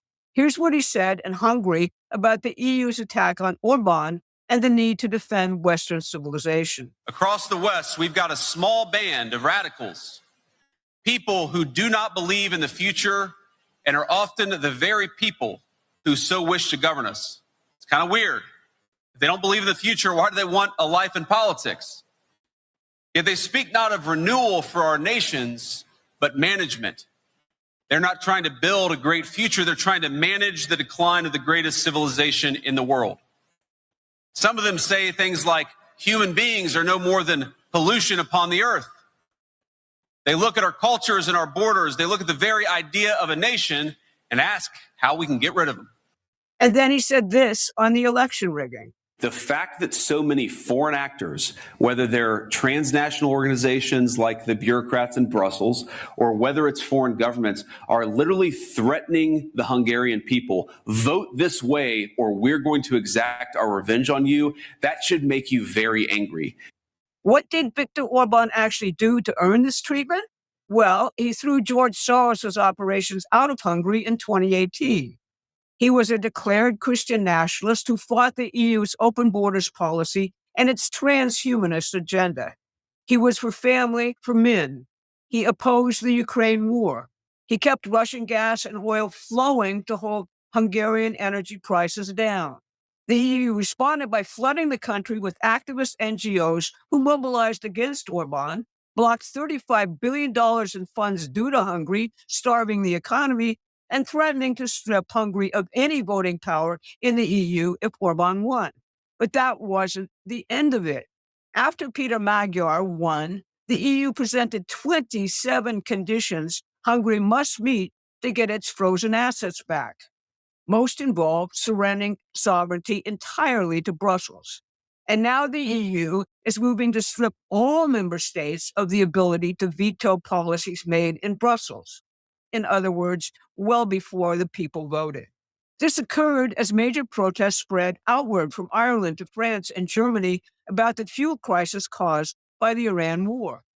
These incompetent tyrants left their citizens dependent on fuel from a strait in the Middle East, which was constantly under terrorist threat.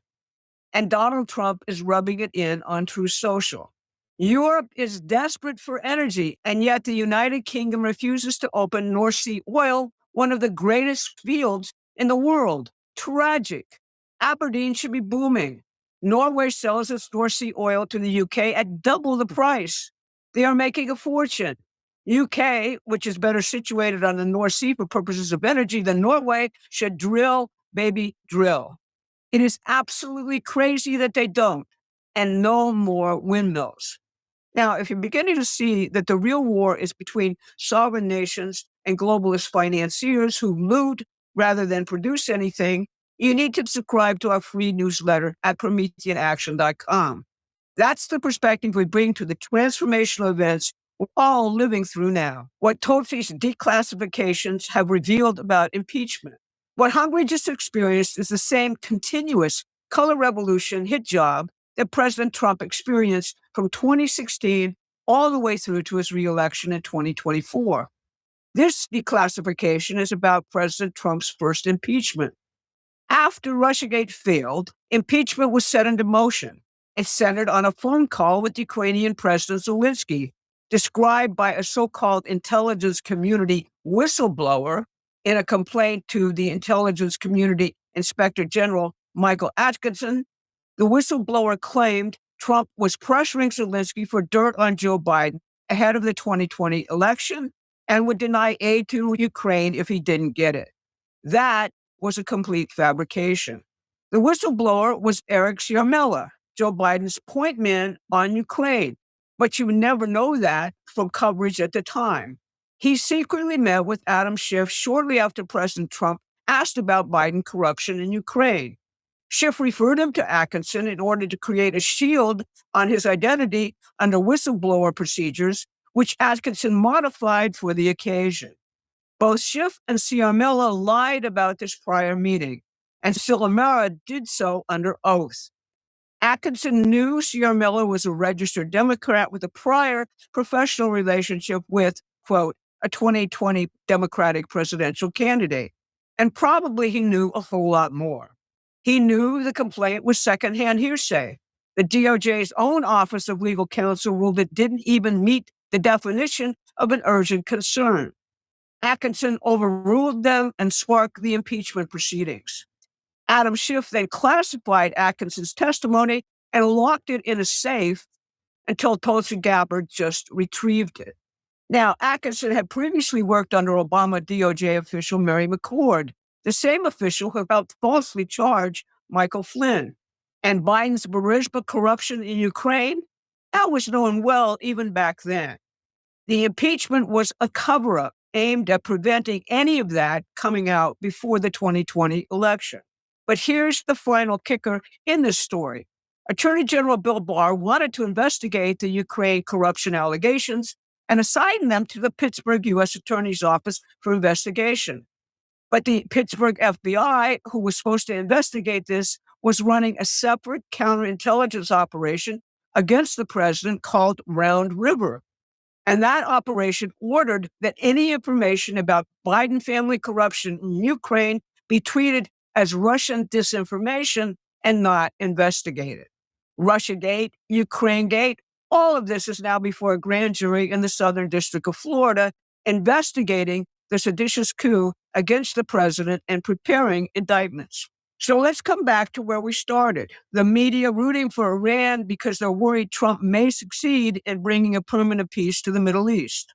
In September 2024, the heads of the CIA and MI6 sat down together publicly for the first time in history at a Financial Times event in London. They co-authored an op-ed published on the CIA's own website, declaring that they were effectively the same entity. They were so intertwined that they determined joint operations based on who had the most assets in any region of the world, and they called it the best athlete to do it. I've written extensively about how British intelligence and the Obama White House concocted a coup against President Trump based on this, quote, special relationship. Well, Trump has effectively blown this relationship to smithereens in his quest to make peace in both the Middle East and in the Ukraine war with Russia. Britain refuses to join the Hormuz blockade and keeps blowing up peace negotiations concerning Ukraine.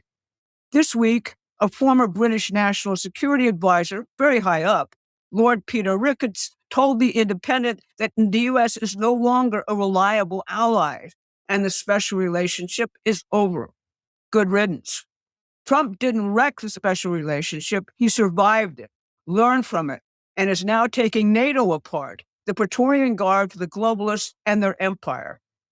Because Hormuz is not just about a naval blockade.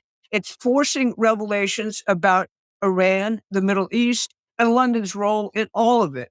There's tons of IRGC and other terrorist wealth sitting in London financial houses and properties. Multiple investigations are showing that the IRGC has moved billions through London charities, real estate, and crypto funds. London and Brussels won't join to make peace because terrorism is too profitable for them. But there will be peace in the Middle East, despite the insanity of our media and others. Trump told the New York Post on Tuesday that renewed peace negotiations with Iran could happen as soon as 48 hours from now. And Secretary of State Rubio convened the highest level talks between Israel and Lebanon since 1993. All of this because a real estate developer from Queens seems to know people better than the men and women from Oxford and Harvard. Tom Friedman told you he'd rather Iran not lose than see Trump win. But his real belief is that that real estate developer from Queens is winning. That audience of Harvard and Oxford grads ain't the biggest audience for Promethean action. We're here to expand the coalition which won Trump the election in 2024. And we face a huge challenge in the upcoming midterms because Obama and his friends want to continue the same operation here that we just saw in Hungary. We have to stop them. And that requires educating the public on what the administration is really doing. The press won't report it. That's our mission. Subscribe, share this video, contribute as much as you can to help us expand. This has been your Wednesday Brief. Thanks for listening. Please take a moment and subscribe to our free newsletter at PrometheanAction.com.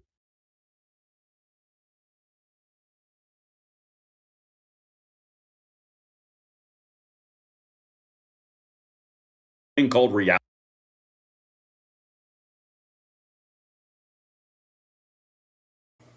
Y'all, one of my favorite things on the planet is when socialist dreams and lies become realized by the people who were fooled by them, and then the harsh backpedaling of reality begins. This one, oh, we're going to take a trip to New York City, and wouldn't you know it, the guaranteed free buses that aren't happening, and the guaranteed free toddler daycare is it's not going to happen. And then, of course, the free grocery stores that were coming the first year of his, those aren't happening until 2029. Y'all, it is only a matter of time until the socialist wonder boy Kamdani is just smoked from orbit. This is getting to the point of comical in nature. Hit that like button, subscribe to the channel, turn the notification bell on if you love the socialist lies being dispelled in real time by this simple thing called reality. All right. You can follow me on X at Braden LOA, and tonight we will be live at 9 p.m. Eastern Time, where we will continue the onslaught of the propaganda. I'm sure there are going to be updates that we are going to dive in together and have a joyous time. Okay, let's get into the early part of the joy here. You guys remember this guy? He's just one of those, socialism with a smile. Just like every other demagogue, just like every other socialist, full of promises, full of these dreams that everything will be free and the rich will pay for the whole thing, and then it doesn't ever work out. Ever, freaking ever. And somehow they still blame the rich for them not doing anything, and they still get away with it. It boggles the mind. But anyway, that's lefties for you. Let's jump right into what was promised, and then I'll show you what was dropped today. And it is uncomfy, isn't it? Oh, man, watch it. Grocery prices are out of control. The cost of eggs and milk has skyrocketed. Some stores are even using dynamic pricing, jacking up the cost over the course of a day depending on what they can get away with. It doesn't need to be this way. I'm Zahran Mamdani, and as mayor, I will create a network of city-owned grocery stores. It's like a public option. for produce. We will redirect city funds from corporate supermarkets to city-owned grocery stores, whose mission is lower prices, not price gouging. These stores will operate without a profit motive or having to pay property taxes or rent, and will pass on those savings to you. They'll partner with small businesses and nearby farms and sell at wholesale prices. The job of city government isn't to tinker around the edges while 1 in 4 children across our city go hungry. All right, here's the magic formula. You mix in a little emotion, you mix in a little toxic empathy, you mix in some complete total misunderstanding of how capitalism works, and then a whole big dream of everything being free, and voila, socialism. By the way, somebody should give this guy a copy of The Tragedy of the Commons. It's very, very simple. It's an easy premise. If you have nothing invested in something, no one cares for it. It's not that hard. It's very simple. It's why it's called The Tragedy of the Commons. It's an economic principle. You can look it up. Here's the thing. Everything that he just said is quite simply a subsidized grocery store. That's all it is, right? But there's a really uncomfortable truth that always comes out, and I'm going to show you here in 1 second, because what he just said and the big grandiose promises was it's going to be a subsidized grocery store where everything will be brought at a wholesale price and everything will be good to go. There's only one eensy-weensy tiny little problem. Because the thing that capitalists like myself and conservatives like myself will always tell you, because I know history, you cannot give away everything free without some sort of rationing. It's not possible because you still have scarcity. Scarcity will always exist no matter how you slice it. So whether you have a price going up because of scarcity or because you have more people giving it for free, that's still going to lead to scarcity. You cannot avoid that issue. Nothing is infinite. There are finite amounts of an asset. So you cannot get around the scarcity item. So when you go down this road, it inevitably leads to price controls, to rationing, to you will get this and be happy every single time. Watch. And by the way, I'm going to show you, before I get into that, let me show you actually how it's failing, because now the store is going to be open in 2029, not 2026. It's weird how everything keeps on giving the old U-Haul reverse, huh? Mr. Mayor, hello. Hi, how are you? When exactly will this tower be available for customers to shop? And also, since it was mentioned that over 60% of people living in this neighborhood struggle financially, what other steps are you going to take to help to improve their economic situation? Money. Yes. Look, I think that I'm going to go with your. Can you just restate your first question one more time? When the store will be open. So let me go with that. This store will be open in 2029. The reason that we're announcing it first is because unlike other stores, this will be built from the ground up. We are talking about a vacant lot that is about 1 or 2 blocks over there that is currently laying vacant. It is city owned. We're going to build it from the ground up. So this is the best part about this. And this is what people don't understand in basic economics. So you have a piece of land that is just city owned and it's sitting vacant. Fine, cool, whatever. That's your thing. But then you're going to build up a grocery store from the ground up with all of the fees and all of the labor and all of the time and all of the materials to actually build this thing. So you're going to have a sunk cost of millions of dollars. Then you have no profit incentive or profit motive to recoup your costs, which is a capitalistic principle. So you're just going to be sitting immediately on a sunk cost of millions of dollars while operating under no profit. Congratulations, New York taxpayers. You just purchased a building. That's what's happening.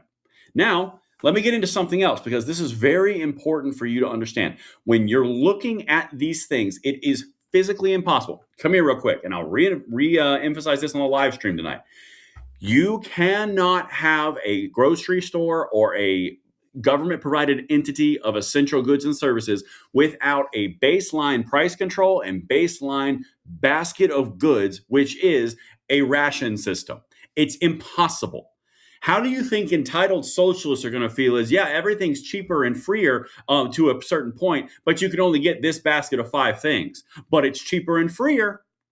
Happens every single time, and now they're just doing the same thing again. And calm Donnie over here. Watch, they're saying it out of their own mouths. I'm just going to pick this apart. Per person, Matt, go ahead. Can you study impact of any level grocery stores, bodegas, etc.? And can you give an example of like a cucumber costs X, it now will cost Y? So I can't give you an exact example of the cost of a cucumber in our essentials basket, but what I can tell you is that Essentials basket. Did you hear that? Essentials basket. 20-year-olds, 30-year-olds, high school students, pay attention to this stuff. People who have access to those individuals, send this stuff out to them because they are actively telling you the actual phrasing that was exactly the same in the USSR and the Soviet Union in essential baskets of goods. These are the exact same rationing techniques of the socialist Russian economy before it went. Anyway, let's keep on going. When New Yorkers come to city-run grocery stores, they will see a clear price differential when it comes to those essentials. And I'm not sure if you'd like to add anything to that point. We will have a core basket of goods focused on fresh and everyday groceries. And it will be a fixed discount on sort of what is the average price of that. We haven't determined exactly how it's going to be calculated, but it's going to be a certain percentage. What it's going to allow people to do is it's going to allow them to budget, and it's going to allow to feel a predictability of price. So every week they go to the grocery store, they know these core basket of goods, what price they will be. It's not going to fluctuate with the capital markets. It's going to be fixed throughout the 5 stores. Okay, Kamir, please hear me on this. This is the easiest low-hanging fruit you could imagine. Everything is still operating under the capitalistic system. Everything is still operating under the supply and demand system and variable pricing because it is an economic capitalist system. You are just absorbing it at the New York State level. All you're doing is providing a buffer zone, like right here, which absorbs all the variable profit. Everything keeps on fluctuating here, but because you have a price floor, you're absorbing all of it. That's the entire point. Actually, the price ceiling. It's not a price floor, excuse me. A price ceiling. You're absorbing all of the variable costs that are adjusting throughout the economic model. And the other thing that I really would like to bring attention to is she just said it again, the essential basket of goods. Who determines what is essential? Because customer A in New York doesn't believe the same essentials are essential as customer B. And there's only about 10 million people there. It's kind of like the way they always go down the road of their truth. Well, you have their essentials, and everyone's going to have their own variation of essentials. Weird how that works out, isn't it? You are watching them use the exact same language, back everything up, completely back up the promises. No free buses, no free childcare. Grocery stores aren't free. They're reduced by a certain percentage off of the average cost across the market. So it's still based on the free market. They're just absorbing it. And they're going to pick and choose what you can have in your bread line. Congratulations. This is going swimmingly. It's comical. The man has already raided the pension funds. He's already raided the rainy day fund. He's already raising taxes on landlords, which is going to make rent go up. This guy is destroying these people, and they are just clapping like little seals on the street. They are really, really going to get what they're voted for. But don't worry, they'll find a way to blame somebody else too. Anyway, let's jump right on. I thought that was an important piece. Here's where he said it will be next year. During our campaign, we promised New Yorkers that we would create a network of 5 city-owned grocery stores, 1 in each borough. Today, we make good on that promise.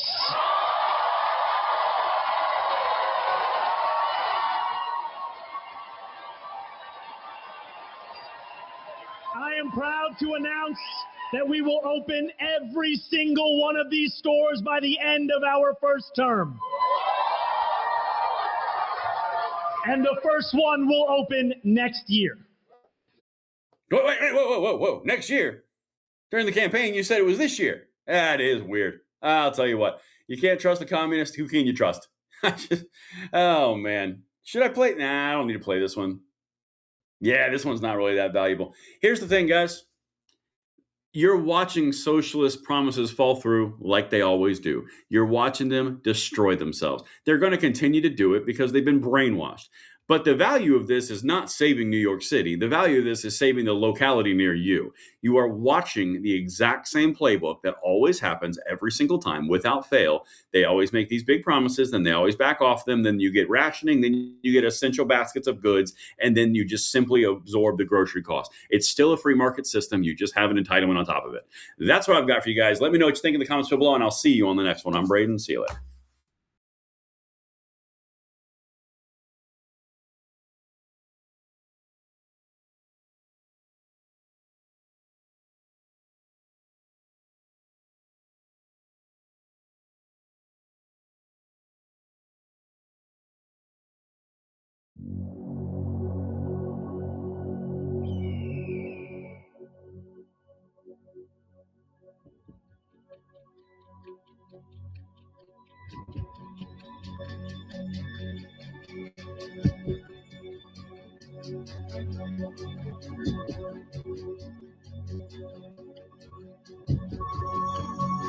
much.